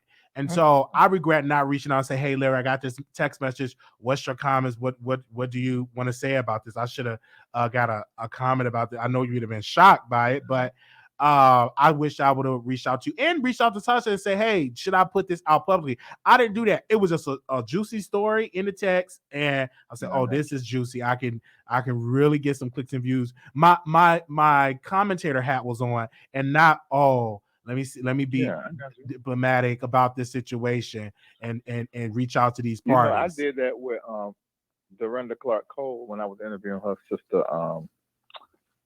Denise. And I texted, I said, Denise said that y'all wouldn't let her see Twinkie at the hospital. And this is while I'm on the air with Denise interviewing her, that first interview. And she texted me back, and everybody saw what she said, and I screenshot and put it up and read it, And then she found out I did that. And she blocked me when you talk. So I've done it before too. So right. So that was and you posted the text. I didn't even post the text. I was just trying to tell the story, and then I just started reading, and then I was trying to paraphrase, but it was too juicy for me to paraphrase and be like, oh, so I'm just reading it directly. That's how it was. That's how I was doing right here and there. Yeah. So yes, and that's what I was trying to get that story out too. So that's what happened. What you say now? No, I'm listening to you. Go ahead, sir. Oh, okay. I see somebody in the chat said something about why didn't me and John P. Key bail out Carry On? Well, we couldn't.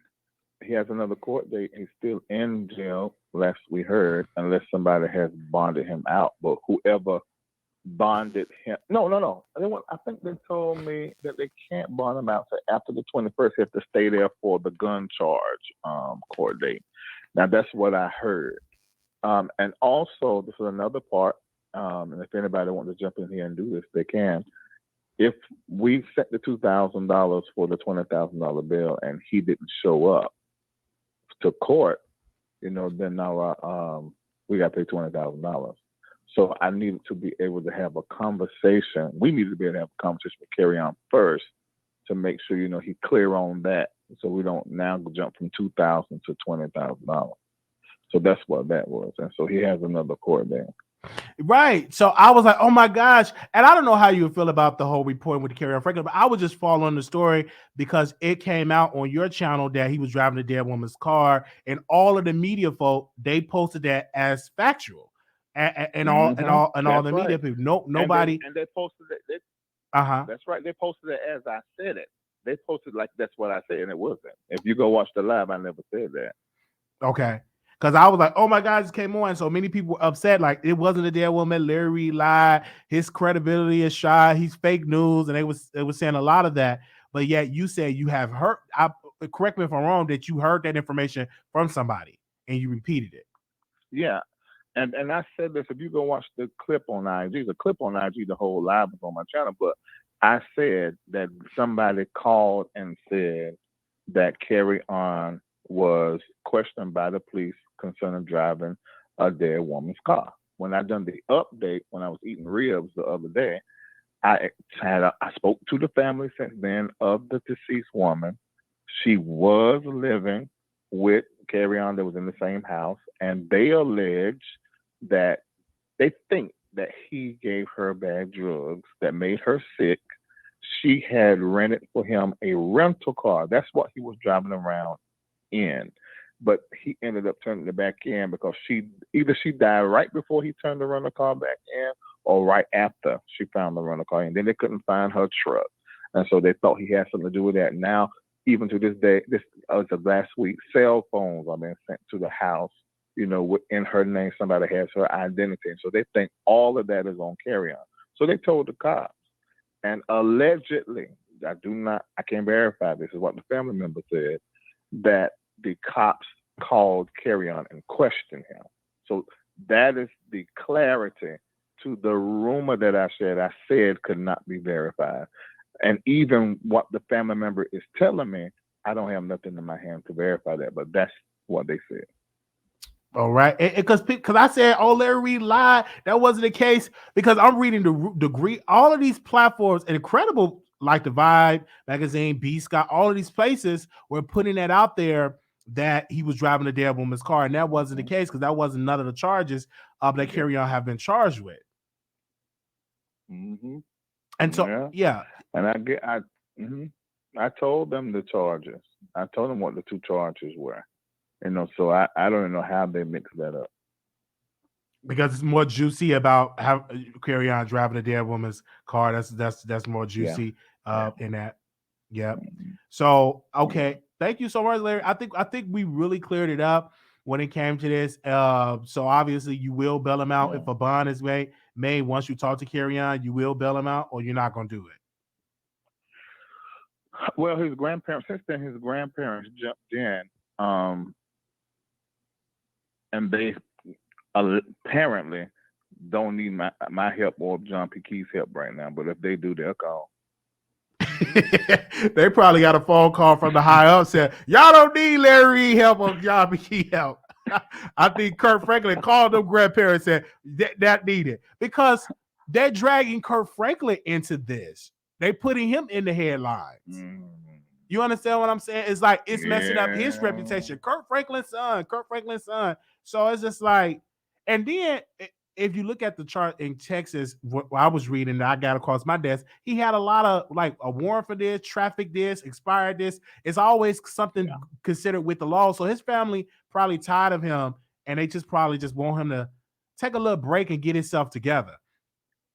So I can understand them coming that way towards you, and I'm glad that you pulling back and not getting yourself in no mess with that family, because getting in family mess and something. Because I think even with Sister Denise, didn't you get in that mess, and then you have to drop Denise because you figured that she wasn't nothing in the first place. You better than me with that. How to pull that in there. So once you asked me about, I'll tell you why. Like you said, did I get in trouble? What? With the family, because with Denise, you had figured out that she wasn't here no nothing. That everything that they were said about her was the truth. And you have to pull, you have to pull out. I didn't say that. I know you didn't say it, but you had to pull out. No, I did. Now I did have to pull away. And everybody was dragging me because when her son died, she didn't have the money to bury him, and I think it wasn't a whole lot of money. I mean, we could have raised it on my platform to clear it, but I don't know if I shared this publicly, but it is. Denise starts spreading a rumor. She believed the rumor and spread the rumor that I had people to give to my Cash App so that I could do something for her, and I kept the money. Wow. Mm. So that came out of thin air. I don't know where it was pulled from. In that moment, I realized, wait a minute. Remember, I kept saying when I interviewed her those 4 parts, she ain't told me nothing that was a lie.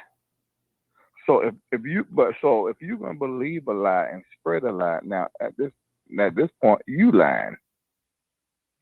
So she apologized and everything got clear. So we okay now. But that's the reason why I pulled back. And that's also the reason why I didn't do anything as it relates to the son thing, because she apologized right when it was time to raise money for the son. So I was like, are you apologizing to me for that? So I go on my platform and raise it. So I'm just sitting still with her right now. I hear you. I really, really hear you. I had to make this so about because I remember that's. Oh man, I'm gonna ask their Reid about that. Yeah, You got me now. Yes, yeah. Well, I don't have any more questions. Did you have anything else that you want to share, Larry Reid? I want to say this, and I've said it before on my platform, and that I watch you. I like what you do, and I have seen, man, you grow so much. You're just as good as everybody else out here. I mean, I don't know why it takes time for certain people to be pulled off the backside of the desert or to work their way to the top. Cause it's been like that for me. Everybody think I just blew up, but that is not the case. And I hope that one day you'll be able to do this full time because you do well with this, and I know you work, right? Yeah. And it's gonna happen because when I first started out, I didn't have people watching. So now I have an audience. So it takes time. I've known plenty of people. I'm not gonna say no name. Got 100,000 subscribers and getting 1,000 in viewership, 1,000 views per video. And I don't want to be like that. So we just growing organically, and it's gonna happen. It's my time will come, and we're very patient. And thank God for the audience that we do have. And God definitely doors are going to open up for us, and I believe that because you got to continue to put in the work. But I can remember when I would do a show, when I interview you, it was just me and you talking because I didn't have an audience. Yeah. it was just me and you. We just. Have you heard? Have you heard me on my platform? Anybody come and tell you how I have said what I just said to you behind your back live? Yes. Because I said Wiley used to. Okay. Because you said Wiley used to do radio. Because I remember because you was a gospel artist. You weren't exposing pastors. You were singing. You know what? I'm back. I don't expose pastors. They expose themselves, and I just commentate about it. I understand that, but when it come out, it look like you get the tea, and we go down for the tea about this pastor and that pastor. So, Wiley, you know what? You are funny. I'm just saying. You just broke this. I remember something went on with Prophet Khan, and you was like, "Why are you protecting him? Why was you protecting these people?" Because apparently he slept with a bishop's wife or a pastor's wife, and you broke that story. I'm like, "Oh my God, this is so juicy," because I didn't even think that exists. Yeah. A pastor doing celebrity gospel. Because I'm like, this man was a singer. You done amazing in the gospel industry. Like you was at the Stellar Awards. Yeah. Your records was charted on the gospel charts, and I think people don't understand that. Yeah, right. you was in the music, and then one day I wake up, you in a lawsuit with Bishop U.E. Smith. you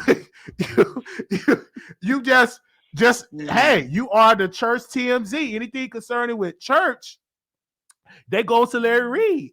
And I see people that I grew up in church, they share your stuff, they watch your content. So yeah, your reach is definitely very broad when it comes to the church. When it comes to that gossip. Yeah, but thank you, man. I don't care what they call me. I mean, they can call me gossip, column, whatever. But I know what I do, and I have helped thousands of people, and have been able to help. Man, I think I probably raised close to $1 million for other people on my platform since it's been in operation, and I accept all of that. When do Williams or gossip is fine, but I just do commentary and make people laugh. and then it spreads all throughout the church. And I hope that I'm pretty sure as time go along that we will be able to work together and see each other. I would like to see all the only person I've seen Tasha. I haven't. Oh, I did meet Armon. I forgot. I seen Armon. He was in Atlanta. I haven't seen you. I haven't seen Conscious. Conscious TV. Y'all should do a show together, right? Yeah, we still do, but we have been busy. Like we used to do Two Man and a Lady, and shout out to Katie Talk 101. We used to get into topics, but we have been busy. I know me personally, I'm working and I'm doing YouTube, so I have to fit into my schedule. Mm-hmm. Okay, but yeah, so I haven't seen him either.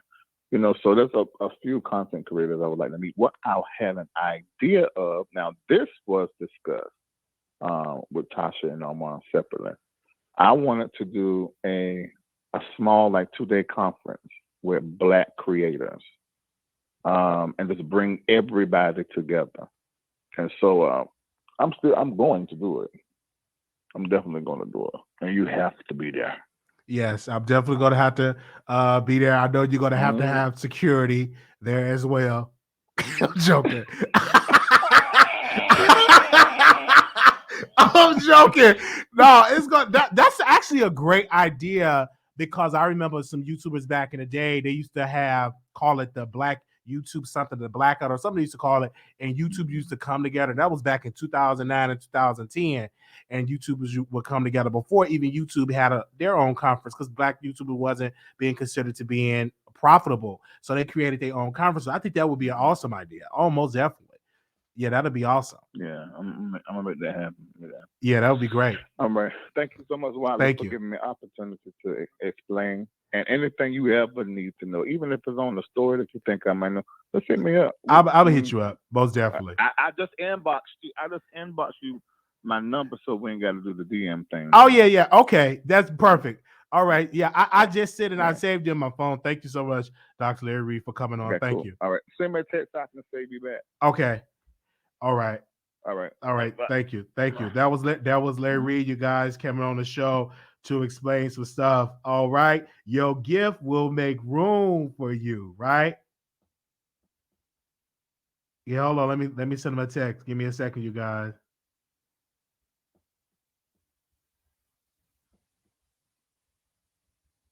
Hold on 1 second. See how guys work? You just have to be yourself. You don't have my personality. We're gonna definitely open up the phone lines. All right. I do want to put the disclaimer out there. The views and the opinions of the producers is not the views and the opinions of the Wiley Show. I definitely want to put that out there. The views and the opinions of the producers, I call my people the producers, are not the views and opinions of the Wiley Show. All right, let's go. All right. So 646-716-8447. Turn me down the back. We're gonna open the phone lines. 0235, calling you on air. Listen, Wiley, I really think that Larry's being two-faced, to be honest with you, because he was intentionally trying to hurt you, and it's just ridiculous to me how he's trying to backtrack now.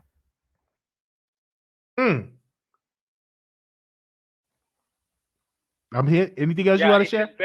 He's very messy. Him and Conscious, because I remember he was like, oh, since he does videos every day, why doesn't he have the money to fix his eye? Like, that was just messy, and that was unnecessary. Wow. It was just messy. I think he's just messy, him and Conscious. I'm hearing you. I'm making sure you get your thought across. It's your time. So no, but I really think that Tasha is a common denominator in all this. I think all this is her fault. I don't know what she was expecting from you when she texted you. She wanted you to put that story out there. Why would she text you that information in the first place? I hear you. So that's all I got to say. Thank you. Thank you so very much for calling in. Thank you so very much for giving your thoughts. He's lying. He's okay. Larry just put in here. He said he's lying. I never said that. All right. So Larry is still listening to what's going on, still listening. And he said Larry is definitely listening to the show. Give me a second. I think we got another caller here. All right. So if you're calling in, number is 646-716-8447. Anonymous, you live on air. All right. Not today. Not today, lady. All right. 2789, call you on air. 2789. Hold on 1 second. 2789. Hello. Hello. Can you hear me? Yes, ma'am. Hello. Yes. Can you hear me? Hello. All right, call in. So if y'all calling in, number is 646-716-8447.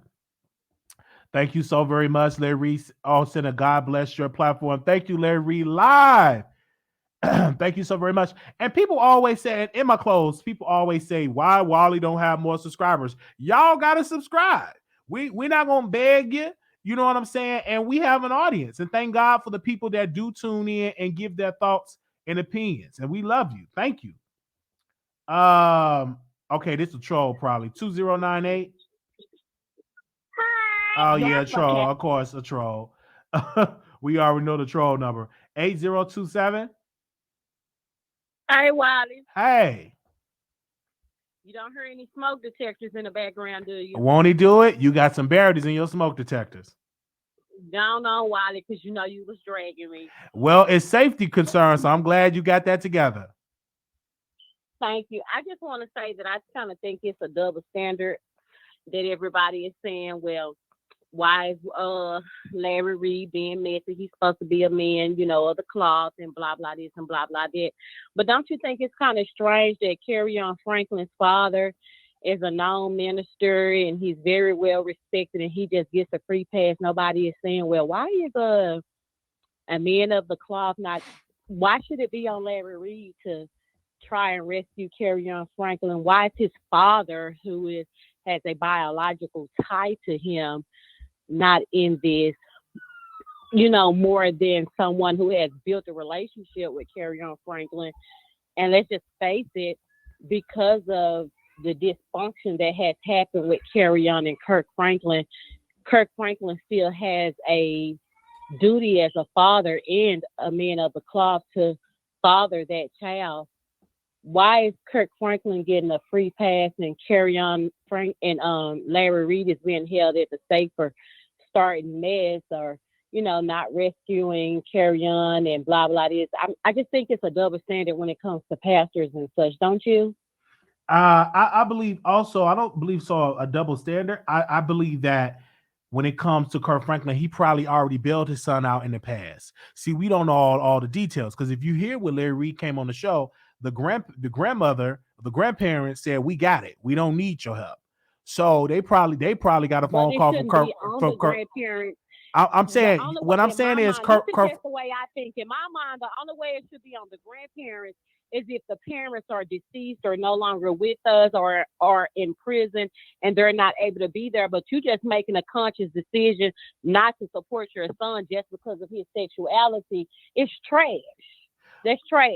Can I say this though? How you not know if them not helping them in the past though, and they tired? How many more times you can help somebody and they keep going to jail? As many times as it takes. As many times as it takes. Just like as many times as it takes for him as a pastor to help a person who's dealing with some type of demonic spirit. However many times they come down to their prayer line week after week to pray for these people. We should have that same understanding for his son. You pray for the saints and, you know, the sinners every week. They come up here for years, weeks at a time, and you never get tired of praying and preaching and marching and casting out spirits to people who you don't know, but your own son is a limit on.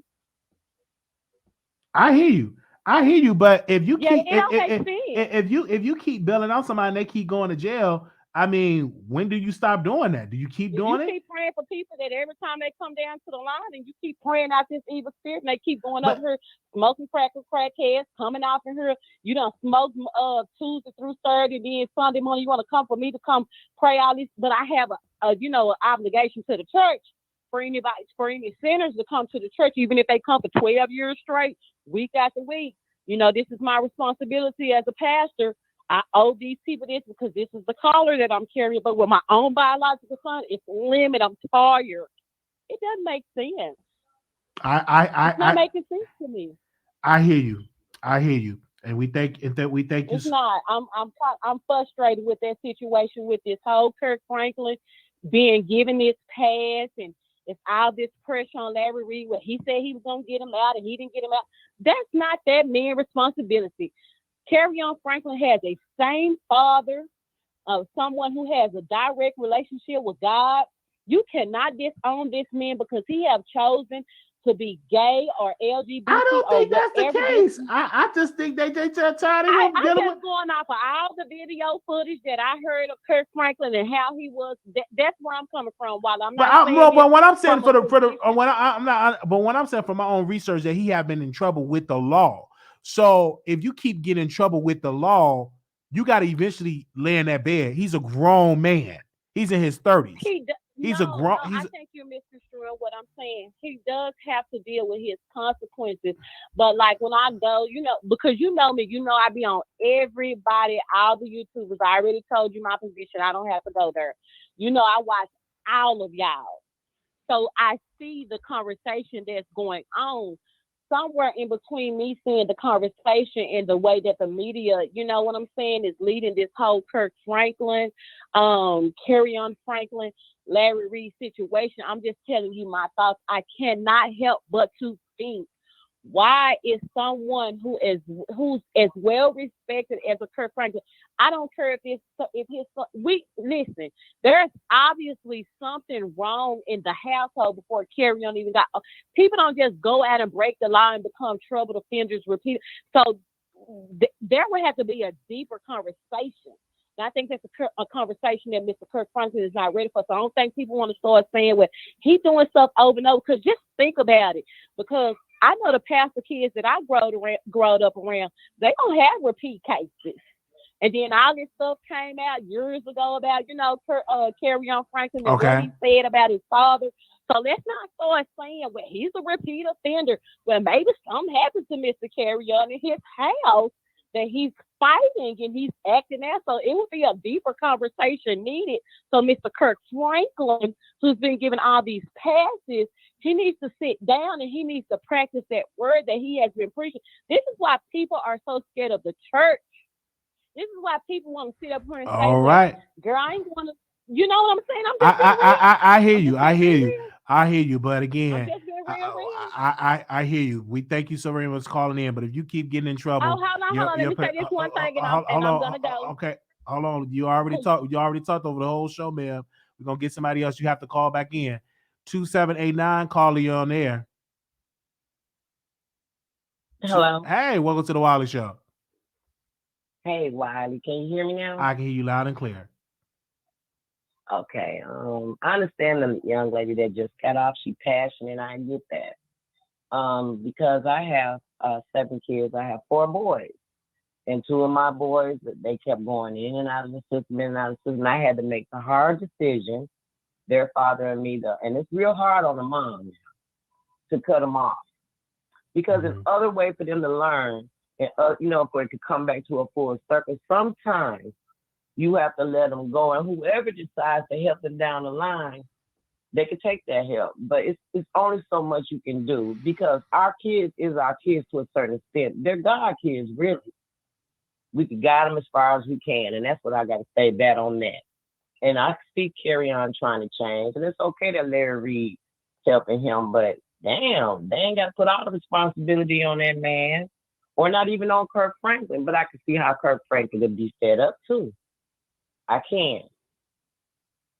I'm glad about it, yeah, because if you keep going, then the family got to keep bailing you out. Come on now. And they're going to keep doing it. As long as you know the family there, they're going to keep doing it. They have to. When you're in your 30s, and I understand, Muhammad Ali said something very important about a man. 50 years out of a man, it takes 30-something years for a black man to get where they're going, because You know, you get stared down the wrong way, but when they wake up, they wake up. But if their mama and their daddy keep helping them, that's what happens. And however, I'm done with that. Now, as far as this Tasha K and all this mess going, Okay. boy, I think I love me some. Tasha K grew on me. Now I love my wig. He got that it factor. I'm sorry, he do. He got the it factor, man. That's my boy. But now, because of that stuff went on with Tasha K, I started watching Tasha K, and I ain't gonna lie, I like her. I really do, but I can't see them two together. Maybe co-workers. Now I'm like you on that. That ain't gonna work because they both got strong heads. But Tasha K, I feel like she needs to step back a minute because I feel like she good, but I think Tasha K ain't got it together like she usually have it together. I think all this Carly B stuff then wore down. And yes, we know that she took it far. I'm tired of people saying she didn't have to take it that far. Da da da da da.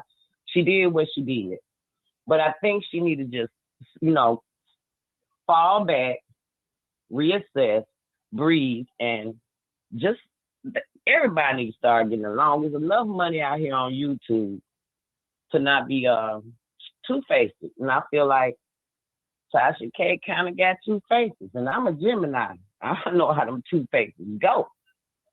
But I do like her, though. I do like her, and I think she's going to come out on top, as she always do. I think she's going to come out on top. I think Armon going to be okay. And I hate for you to be in the middle. You just keep doing you, Wiley, because you growed on me, too. I like the way your personality is. I like the way you take care of people, and I want you to keep doing you. Oh, and yeah, think we will. For yourself, okay? I'm going to need you to think for yourself, okay? We've been thinking about ourselves, and okay. do you. And my blessings go out to all of y'all. I love Tasha. I love you. I love everybody. Thank y'all you. be safe and carry on. I'm praying for you too, Thank man. You. Oh. But you got to grow up. You got to grow up, carry on. All right. Thank you all right, so much. You have a good one. Thank you, sister. Be blessed. Thank you so very much. Somebody said 999. They said, I disagree with the caller. Everyone has an opinion. Well, they'll be hold on. Okay. All right. Thank you so much, sis, for calling in. All right. Let me read the super chat real quickly. She said, I disagree with the caller. Everyone has an opinion, but don't know what's going on behind the closed doors. Don't speak until you are in that position. That's true. That is so true, because you don't know. 4378, call you on air.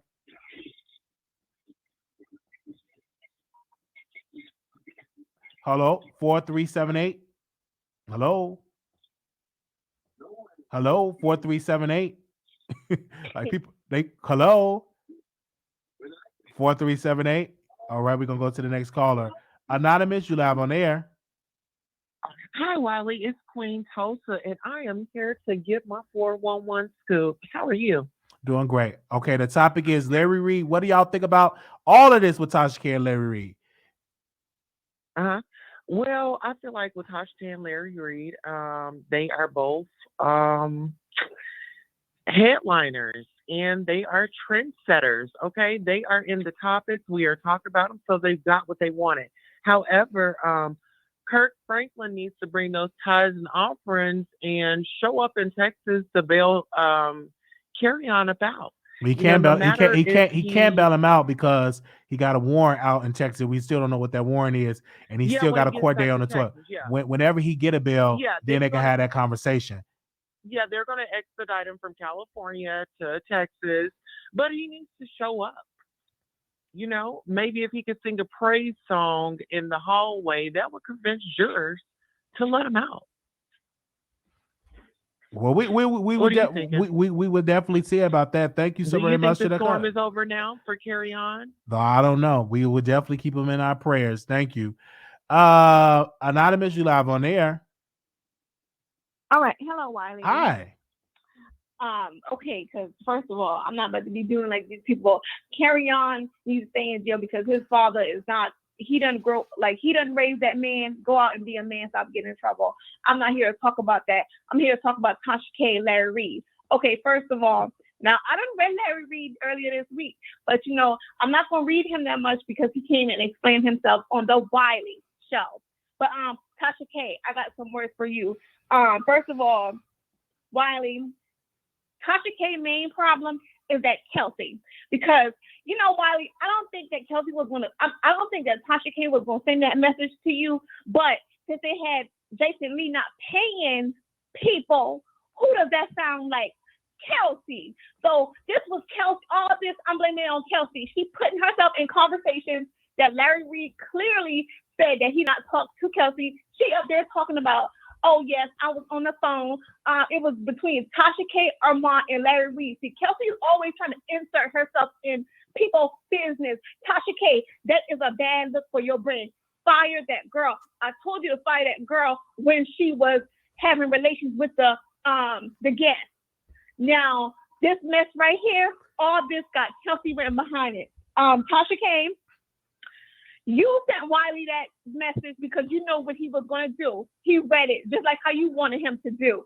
And so don't sit here. It was a dig at Armon. I do believe Armon in this because Larry Reid said Armon wasn't lying. And when I listened to Armon lie with Wiley, I do believe that Armon Wiggins was not lying. Tasha K sent it on purpose because she got somebody like that bad Kelsey in her ear telling her, oh, send us to Wiley, be messy so we can get some mess up. Like, do Kelsey want to be a commentator? Because it seemed to me like she wants to join in on the mess.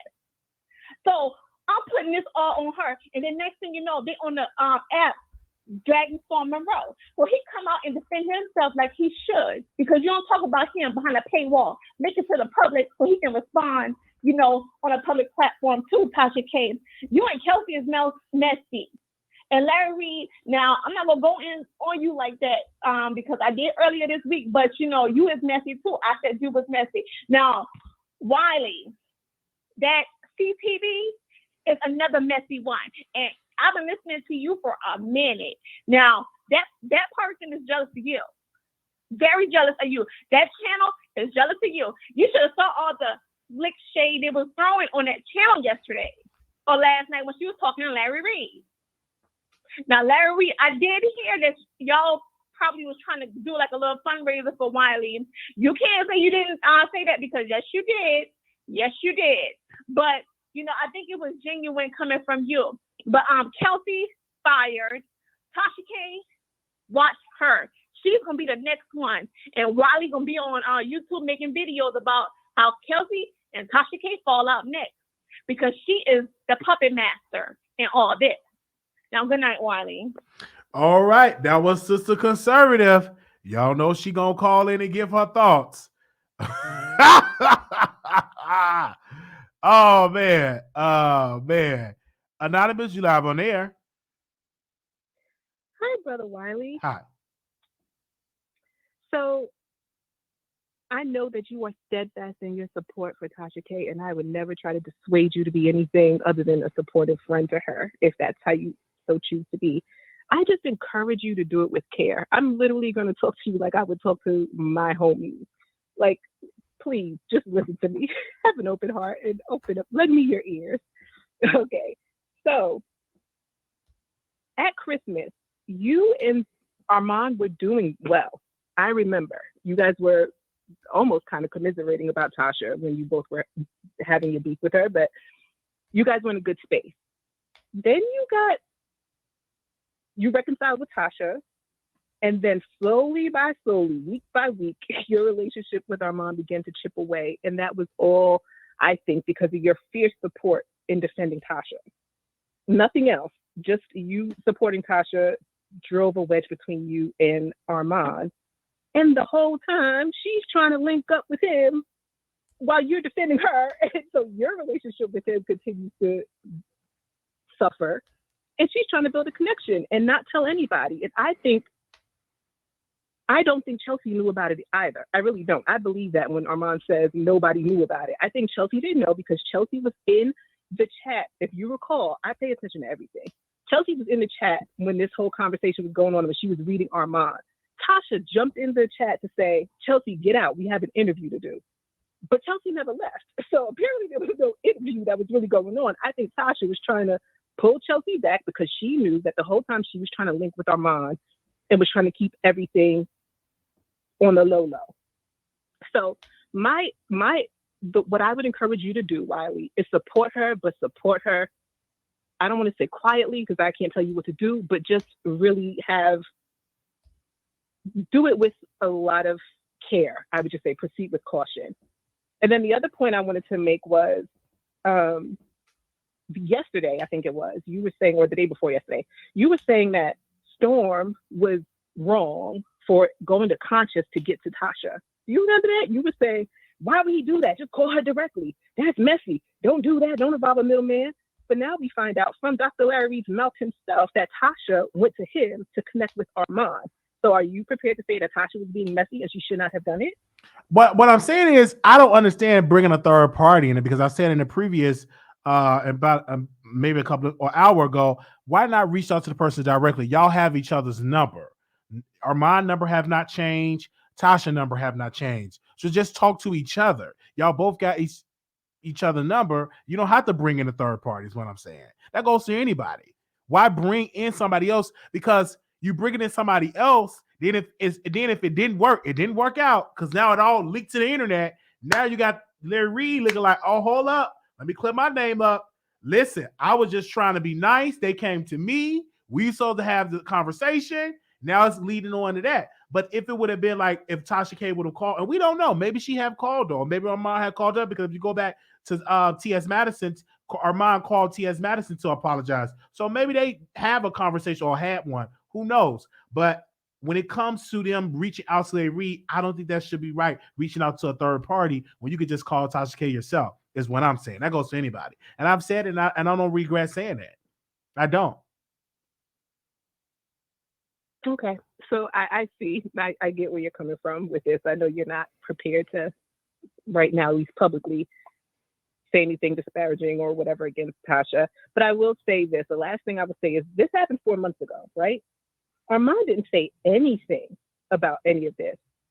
And you know how the Bible says that like God will make your enemy your footstool? And he kind of had that position. He could have leaked this and said, look at her trying to get at me. She wants to connect with me. She wants to talk to me.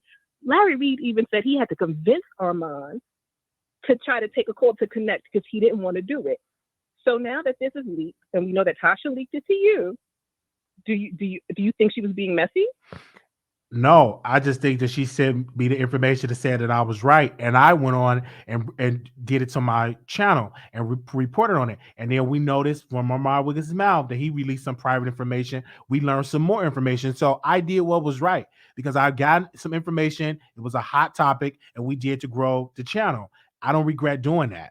Only thing that I regret is not calling Larry Reid to get a statement and say, hey, I'm going to put these text messages out. I don't think it was messy. I just think that she wanted to say, hey, Wiley, this is going on. You was right about Jason Lee. I'm like, oh, wow, I'll put this out there. So I just think that was her motive. I don't think she knew that I would have went live. But I have my own mind. You know, I have my own mind, my own show, and I can click the live button anytime that I want to. And I decided to click the live button and talk about it. So it was all messy. And then after that, you hear from Armon saying, wait a minute, I had a conversation with Tasha and with Larry Reid, and then we was all going to meet up in Georgia and have a conversation. And we didn't even supposed to know that information as well. So we all got into the mess. Okay. I just encourage you to proceed with caution, but I'll still be here in the bushes watching everyone. So y'all have a good night. Thank you so very much for calling in. All right. Oh my gosh, we making sure we get to everybody. Anonymous, you live on air. Hello. Hey Wiley, this is also why you is are it that you hold on, you already called in, Queen. Anonymous, you live on you on the air. Hey, good evening, Wally. Good evening. Happy Easter to everyone. Yes. And if you didn't celebrate, happy Sunday. Yes. I'm not necessarily calling about the whole Tasha K, Armon and Larry Reid and yourself thing. I just wanted to comment on the caller that said that Kirk Franklin should keep bailing Carry-On out. I no disrespect. You keep bailing your grown son out. Because it's easier to say about someone else.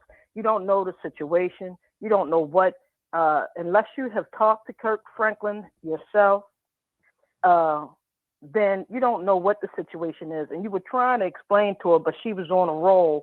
So lady, if you're listening, you don't know what Kirk Franklin has done with his son. he is a grown man, and I don't think it has anything to do with his son's sexuality, why he's not, you know, or why you think he's not coming to his rescue. And like Wiley told you, and I agree, the guy's been in and out of jail. He's been having problems. So he's a grown man. And the way that you handle grown children is sometimes you let him fall and you let him fend him for himself and learn, not keep coming to his rescue. So you can go and be the one to keep bailing your child out. And don't, and I hate when people, just because his father's a pastor, stop thinking that just because pastors supposed to be, you know, they're people too. Absolutely. And for the other person that said that Kirk Franklin should go singing praises or something at the jail, it doesn't work like that. People need to be realistic and just stop being so critical of someone else, because like I said, if you said you would keep bailing your son out, and you go right ahead and keep bailing your grown son out of prison or jail, but don't talk for someone else. That's all I gotta say. Let Kirk Franklin handle his affair with his son and mind your business. And he didn't ask Larry to do anything. As a matter of fact, he asked Larry to stand back. So if you listen, people start listening before you start running off at your flappers. Thank you. Have a good night, Wiley. All right, thank you so very much. Okay, we're down to 3 more callers and we're done. We want to make sure that you all thumbs up the video and subscribe. If this is your first time watching the Wiley Show, click that subscribe button. Click on, if you're liking it, you can like it on your phone. If you're on your Roku, click that like button. I have so many people y'all leaving y'all comments, so thank y'all so very much. Shout out to the moderators in the house. Thank y'all so very much. 9284, call you on air. Hi, Wiley. Can you hear me? I can hear you, yes. Oh, okay. This is my first time ever calling on any one of these platforms, but I kind of just like came to the chat kind of late. But I wanted to talk about Tasha K. I feel like people are really hard on her for some reason. I was like, I installed her app and I subscribed to her app and stuff like that, and I was just watching some of her videos. And I was like, she just seems like a really nice person, you know, she really is nice. I don't think like I don't think the way that people are trying to make her out to be is really how she is. You know what I'm saying? Like, I feel like she's like a really cool person. I'm still like getting to know her. I've been watching her for a while, but like really when you watch the app, you could really like see how she is. And I just think that whole case, I don't think she should have lost. And I think she should have won her case. So that's what I was just calling about. And I love your channel and I love watching you. You're very funny. Thank you so very much for calling in. All right. We got another caller here. Bye. Bye-bye. 8027. Hey, Wiley, it's me again. I just want to say, people are saying that this last caller that called in before hung up to address me. Oh, hold on. We're not gonna do that today. We're not gonna do that addressing callers. We're addressing topics. 7441. Yes. This whole thing is your fault. Okay. Tasha knows that you are so thirsty. You was gonna take that text and let it all out. Mm-hmm. Did you see that? Did you see the text? Did I release the text message? Did you see the picture of the text? No, I'm just asking. I read, but did you see? Did you see the text message? I read it, but did you see it? Did you see a text? Okay, well, what you did was call black magic and put on the illusion you was reading the text. So either you lying, you was reading. I didn't lie because Larry reconfirmed that it was a text. But what I'm saying is, I didn't show the text, and I could do what I want to do on my platform. I just want to make that plain. Well, we're not saying you can't do what you want to do. It's called the Wiley Show, and you are Wiley. However, so who is messy? So Tasha K, you said I was thirsty for fame, and I hear that. And I read it, but also other private information was leaked out to the public. I wasn't the only one that released the private information. Yeah, you are in cahoots as always with Tasha K in the mess. See, just because Tasha K is covered in crap and you have covered in craps, both of y'all stink. You get that? Well, I hear your point. I just disagree. I disagree with you because we only did it for entertainment factors. It wasn't done bad. You thought the text was bad? Well, Wiley, I know I've been watching you for a while, and I'm sure you know this. I know how you think and how you operate. Of course, nobody wants to be labeled as a messy individual. You're just a funny guy with a great personality. But underneath that, you are covered in crap. You swim in feces. You can't help yourself. And then go ahead. Come on. Now, anything that got to do with Armon is gonna get your Boochie cat throbbing. So that made it even more dynamic for you. So you had to get up in this, you know what I'm saying? And personally, I agree with you. Tasha and Armon would never get together, and it lasts because they went too far with the insults and whatnot. I don't think them two could even sit in a room together for too long, and a fight might break out. But other than that, yes, it's very entertaining. And again, I like you, but you strong in some areas, but you're very naive in others. And my heart go out to you for that, because a lot of times us producers, as you say, we see things, but you totally disregard what we're saying since we don't have our own YouTube page. I guess that eliminates us from being critical thinkers. Conscious TV, that's not your friend. I hope you know that, but I hope you know that by now.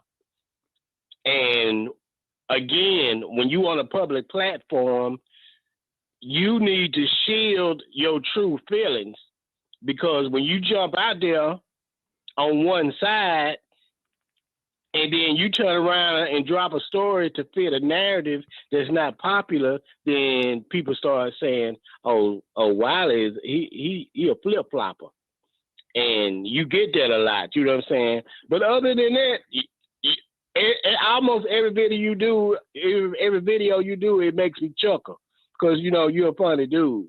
But I just want you to be cognizant of certain things, brother. And before you know it, you'll be up there with the big dog. Now, I think you could take a lot of people's spots that may have 2-3 times the subscribers you got. But, you know, if you're comfortable in your viewership, you know, keep doing your thing. All right. Well, thank you anyway, so much for calling in. Thank you. All right. 3394. 3394. Okay. I'm sorry. I said 3394. 3994. I'm sorry. 3994. You're live on there. I'm sorry. I'm calling 3394. It's 3994. Go ahead. Wiley, I was like, what is he talking about? But anyway, look, I want to be a YouTuber because y'all be keeping up so much mess, and I know I can fit right in. I'm going to do it. I promise you. I'm going to have you against Tasha, Larry Reid lying about Kirk Franklin son calling. I'm going to do it. I promise you. Armon don't like black women. His mama look like Evelyn Lozada. Y'all know that boy mama don't look like no damn Evelyn Lozada. I'm so sick of y'all. But anyway, look, I'm going back in the chat. And I'll talk to you later. Okay. Lord have mercy. Why you calling in with that mess? The views and opinion of the callers and the views and opinion of the Wiley Show. Y'all doing good with no profanity. Y'all doing good. Okay, hold on. Who is next? If you already called in, we're not taking another call that already called in. We want new callers, so because we want to end the live. So if you're calling in, make sure this is your first time so we can get your thoughts. 8027. You hung up the phone on me. Hold on, we done. You never Thank you so very much. But you already called in, ma'am. 2494. Hi, Wiley. How you doing? Doing all right. Okay. You know what? I agree with most of what you're saying. I don't think anything that Larry Reid was doing was malicious in any way. I do believe he was trying to get them to a point where they could just call a truce, not be friends or anything. And for the caller that said that she's trying to get Armon on her team or become friends with Armon while you're supporting her. I don't think that's what she's doing. I think Tasha is in a place where she's tired of beefing with people. You know what I'm saying? And I think she just wants to call a truce. Now, as for Armon Wiggins, it's not going to work with him and Tasha because Armon does not have a good spirit.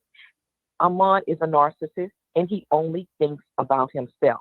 His whole problem with Tasha K was Tasha didn't give him the equipment, tell him the equipment that he needed to do his show. Basically, he wanted her to do for him what she did for Storm.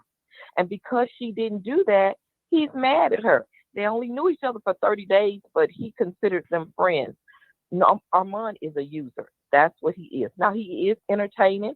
I do watch his show, but he is very entertaining. Tasha, even when the stuff went on with Tasha K and people start leaving, I would never leave Tasha K. Never leave her. Because what people accuse Tasha of doing, all of these YouTubers, to me, do the very same thing. Tasha K was found guilty of repeating hearsay information. Someone told her these things, a source, about Cardi B. Every time a YouTuber gets on their platform and go live and talk about a story that's concerning these celebrities that they didn't witness themselves, that's hearsay. All of you guys are doing the same thing. So I don't understand how people could be calling Tasha K a liar and saying she's making up stories or whatever. If she's making up stories, then all the YouTubers are making up stories. That's honestly the way I see it because that's the way it is. As for Storm Monroe, Storm has no loyalty. He is disloyal. He keeps saying you said that Storm said that he likes to do things on his own. Well, if he likes to do things on his own, why didn't he become a YouTuber on his own? Evidently, he couldn't do it on his own. He needed Tasha to help him. And it's okay to have people to help you. But when people help you, you should be grateful. And I'm not saying shower with praises or anything, but you can acknowledge that, yes, I was able to do this because she helped me out the goodness of her heart. Yes, they had a contract. Tasha is a businesswoman. That's what she's supposed to be, a businesswoman. If a man had done what Tasha did, he would be praised. But now, because it's Tasha and she's a woman and a black woman on top of that, she's looked down on it. People are always talking about Tasha or whatever, when a lot of these YouTubers do the very same things that she does. And so I agree with a lot of things that, with your assessments about the Tasha and Armon situation, but you should never trust Armon for one. I do think Conscious TV is very messy. He is messy, so you need to be, wary of him as well. But I think you should nurture your relationship with Tasha because I think Tasha is actually a good person. I'm not saying she's perfect, but no one is perfect. And as for Carry-On Franklin, you know what? I'm sure his father has gone through a lot with him, but even if he doesn't keep bailing him out of jail, I think he should support him mentally. He should be there supporting him and talking to him. You just don't turn your back on your kids, even if your kids are making you come out their pocket. You just don't do that. If you can turn your back on your own child, then I'm sorry. I don't want to be in your church, period. And that's about it. All right. And I love your show, Wiley. Love you. I really love your show. I just started watching you, but I love your show. Thank you so much. Thank you. All right. 1989. And I just wanted to say, I think what we're witnessing right now is the power of the Black woman. When it comes to Tasha K, what she was able to do in a matter of months, turning around her subscribers from declining to hitting 1 million again and beyond. We're seeing redemption. And it's going to be so interesting to see what happens in these YouTube streets with everyone who bet against her. You see what's going on with Armon and Jason Lee. Jason Lee is on the losing team with Cardi B. We're seeing Cardi B putting out flop after flop after flop, no ticket sales, all this stuff. And Armon's realizing this. He's looking at the business decision he made. His subscribers have frozen. He's literally supposed to be where Storm Monroe is now in terms of growth. And he lost that. So I think what we're going to see is people start reverting back to the originals from Monique, Nicki Minaj, Tasha K. These are Black women who spoke out, who stood on their own 2 feet. And now the industry, their once haters and enemies are now flocking back to them. Armon in his latest interview with T.S. Madison backed down on his hate or whatever disdain towards Nicki Minaj. He wouldn't even, go there. So it's really interesting. We're going to see a whole shift and a whole wave of people who come back to the winning team, which is Black women at the end of the day. I just wanted to say that. Thank you. All right. Thank you so very much. That brother said the power of Black women. That was a powerful message that brother said. Anonymous, you live on air. Hi, Hello? Wiley. Hi. Good night. I want to talk about the Tasha K. Tasha K, again, I would say, Tasha K know the assignment. That lady know exactly what she doing. You see, Tasha K, Storm, Larry Reid, they know, man, they know what they're doing. Even though Tasha K give you that information, Tasha K wanted that information to be out. Because Tasha K don't like Jason Lee. You don't think Tasha K know Jason Lee was only talking to him to get at Tasha K? So when Tasha K get that message that they're not friends, Tasha K could have keep that quiet. But she sent that to you because she wanted that to get out there to the public, to know that Jason Lee is not good. Larry Reid said that he sent a man the screenshot that he's going to send it to Tasha K, and he said okay. So they know what they were doing. And the only person they could have given this message to is Wiley, because they know Wiley loves the mess. So that's why they send it to Wiley, so Wiley can put it out there that they're not friends. They don't talk anymore. I think 2 weeks ago, man was talking about how people in the industry like to be with you or sleep with you. Something like that he was saying on his live. It could be concerning Jason Lee. Who knows? But I think Jason Lee used a man. He used him. They use him with that case with Tasha K and Cardi B. They use him. They don't really want a man in that space.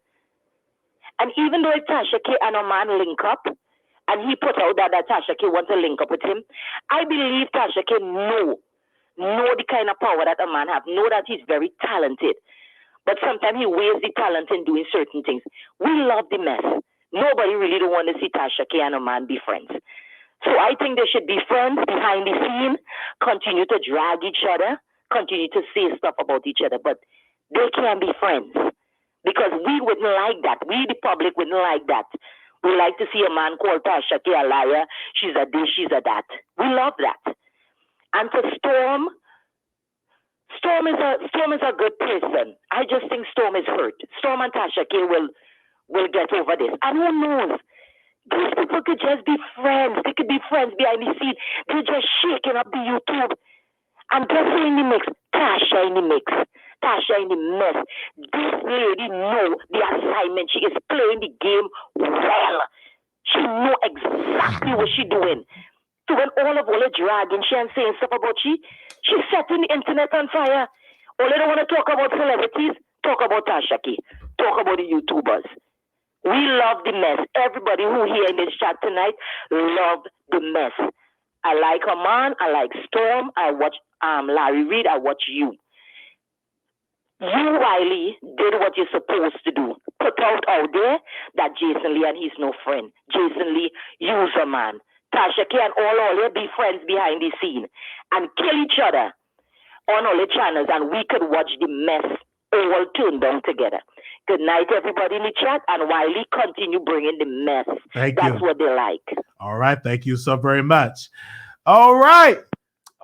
The Wiley Show is internationally Yes. 5754, calling on air. Hey, Wiley, Hey. how's it going? All right. I wanted to, well, one, I'm so tired of Armon. I really am. It's like, I watched his video. He's like, I'm going to insert myself because if there was no Armon, there wouldn't be a storm. It's like, come on. Like, And see that I want to zoom in on that point. That wouldn't have been a storm more if it wasn't for Armon breaking up with Tasha. That's disrespectful because he's trying to downplay Storm like Storm ain't got no talent. And people act like Tasha K just shared Storm and he got to 200,000. That's not true. Storm actually put in the work to get to 200,000. And see, I gotta say this. It wasn't that Tasha K just shared because she shared my platform. Did I get to 1 million subs? Did all of her subscribers go up? No, I'm gonna have to work for every subscriber that I get. Now it was a help that she introduced him to some winos, but let's not act like all the winos just follow him. No, Storm put in the work. I can tell you as a fact, this man would wake up in the middle of the night, release clips of videos. He would do a long videos and give you clips. Give another long video, give you clips. I mean, he was throwing out content like working on an assembly line, and we must give him credit. We must put that as a fact that the man put in the work. Tasha K, and she can get another person, right? She can get another mentee and just share them. But if they don't have the work ethic like Storm portrayed in this on this platform, they won't go anywhere. You must have a strong work ethic to grow on this platform. You cannot be lazy, and Storm definitely had that on his channel, and that's why he's at 200,000. Because, like you said, no matter how much she shares him, he still have to do the work. I did also want to piggyback off the caller who said, anyone who turns their back on their kids, I don't want to go to their church. Child, Kirk Franklin don't have a church, but let's be honest. Just like sometimes you have to let go of a toxic parent, sometimes kids are toxic too. Once they're grown, like sometimes you have to just let them go and allow God to just use them. Give them back to God and keep it pushing, because now look, Kirk Franklin is all in the news for something that he didn't even do. It's what his son has going on, but everyone is attaching Kirk Franklin's name to it. So for that caller, I'm just like, whatever.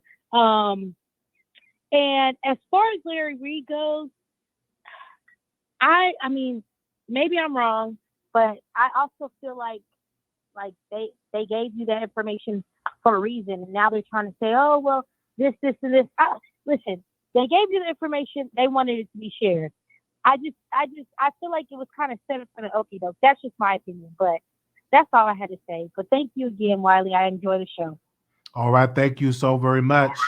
All right, the number is 646-716-8447 if you're calling in. Wow, we in Monday. We started out on a Sunday. Now we in Monday doing the show. 5166. Hey, Wiley. Hey. I love you. Love you. Thank you. Okay. All of y'all, like the man said, all of y'all is stinky in y'all own little way. Like, all of y'all got y'all crack with y'all. And y'all very simple. I love all of y'all, first of all. And all of y'all have y'all own little thing with y'all. And we watch y'all all the time, so we can see stuff that y'all think we can't see. Like, we pick up on shade. We pick up on the passive aggressiveness that y'all have between one another. And it's just very apparent that y'all all of y'all very similar. I feel like all of y'all should be friends and hang out, and y'all should be closer than what y'all are. I agree. And I agree because you never know. We may meet up and be the best friend. Most of us have never met and been in the same room together, right? So we all giving our commentary. Y'all should. I think y'all would have a good time. Like, y'all are very compatible, especially you, Tasha, and Storm, and Armon. Very, very similar. Absolutely. I agree with you. And you never know. I think Larry said he wants to do a conference. So that would be amazing that he do a conference like that, because that would get people to tune in and all of that.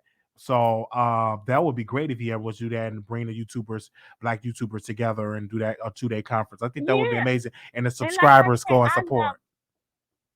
I love all of y'all. I hope all of y'all get, be successful, and I just love watching y'all. That's it. All right. Thank you so very much. Okay. All right. Thank you. Bye. Bye. Bye. All right. 3179. Hi, Wiley. Hi. I just had two things I wanted to say.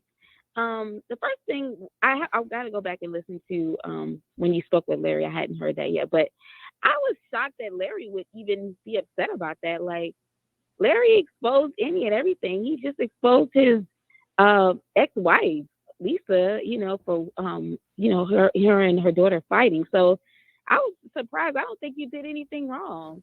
And I think with Armon and Tasha, like, I think they just have a co-working relationship. Like, everybody not gonna get along. But I think that there's some respect there. Like, maybe when she was going through with Cardi B, she may have reached out or whatever. So I don't think it was anything messy. And I mean, as much stuff that Armon talks about Tasha, I don't blame her for passing it along and letting it be known. The whole situation with her and Storm, I was looking at his video, I think it was last night, and did he have a channel before he got with Tasha K? I don't know.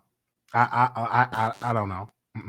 I don't know about that. Oh, okay. Because when I was listening to him, to me, what I got from it was that I don't think that Tasha did him a favor. Like, I think it was a job opportunity. Just like the only difference was the compensation was to help him build his channel. It seemed to me like what I got from that video was that he had a channel. No, it wasn't as successful as it is now, but he was, building up to that point. Tasha contacted him for whatever reason. She, we had a job opportunity, and he accepted the job opportunity. And so they worked out compensation the way they did. And I think, like, they were shading his mom and saying that, she was sleeping on the back mattress. But people all the time, like, when they moved he moved from one side of the country to the next. People all the time sell their furniture and move to the country and start all over again. I mean, buying furniture isn't that difficult. So him sleeping on the mattress for a period of time, I don't think that was anything to be ashamed of. I think somebody, spreading it low and busting it wide for a man in jail should be ashamed, because you have an opportunity to live, to sleep elsewhere, and you coming over there sleeping on the mattress. Now that should be shameful. So I don't see it as like Tasha gave him or did him a favor and he's obligated. I think it was an opportunity, and he accepted the job opportunity just like anyone, would take a job opportunity. And when it's time to move on, it's time to move on. That's my thought. Thank you, Wiley. Thank you so very much for calling in. All right. All right. 7144, calling on air. 7144, you're welcome. You're live on the Wiley Show. Hi, how are you, Wiley? Doing what? How are you? I'm calling because I don't see a lot of people. You sound. Hold on 1 second, ma'am. You sound so far away. Do you have me on speaker? Well, you actually on my headphones. I think I need to take out my headphones. Okay, yes, because we want to hear you loud and clear. Okay. Like the video, you guys. Click that like button. We got about 2,000 people watching us on all platforms. We're streaming on Twitch, Twitter, and also you hear me YouTube. now? Yes, I can hear you loud and clear. Yes, go ahead. Okay, so first I want to say I love your show. Thank you. I love all of you guys' show. I've been watching for years, and I'm agreeing with the last caller. Like, from what I seen with Storm video yesterday, yeah, that's what I got too. Like, he was actually going to California, but instead Tasha hit him up, and he thought that was a better opportunity for him than him going to California. Anybody would have took that deal, especially because Tasha is big on YouTube, and I don't see a lot of people talking about how you and Larry Reid, handled.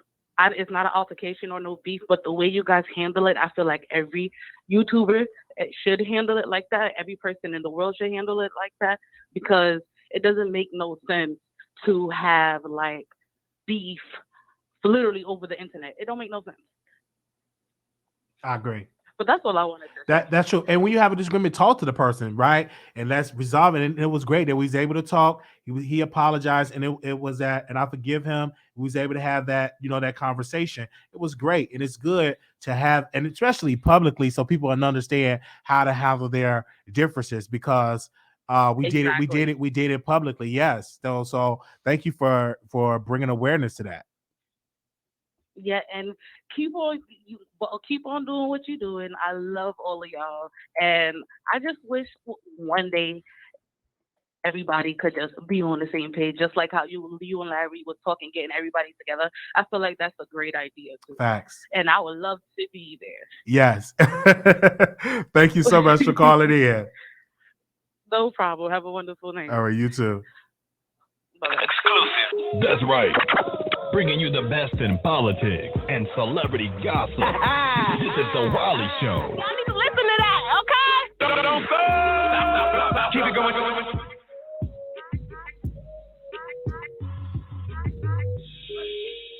All right.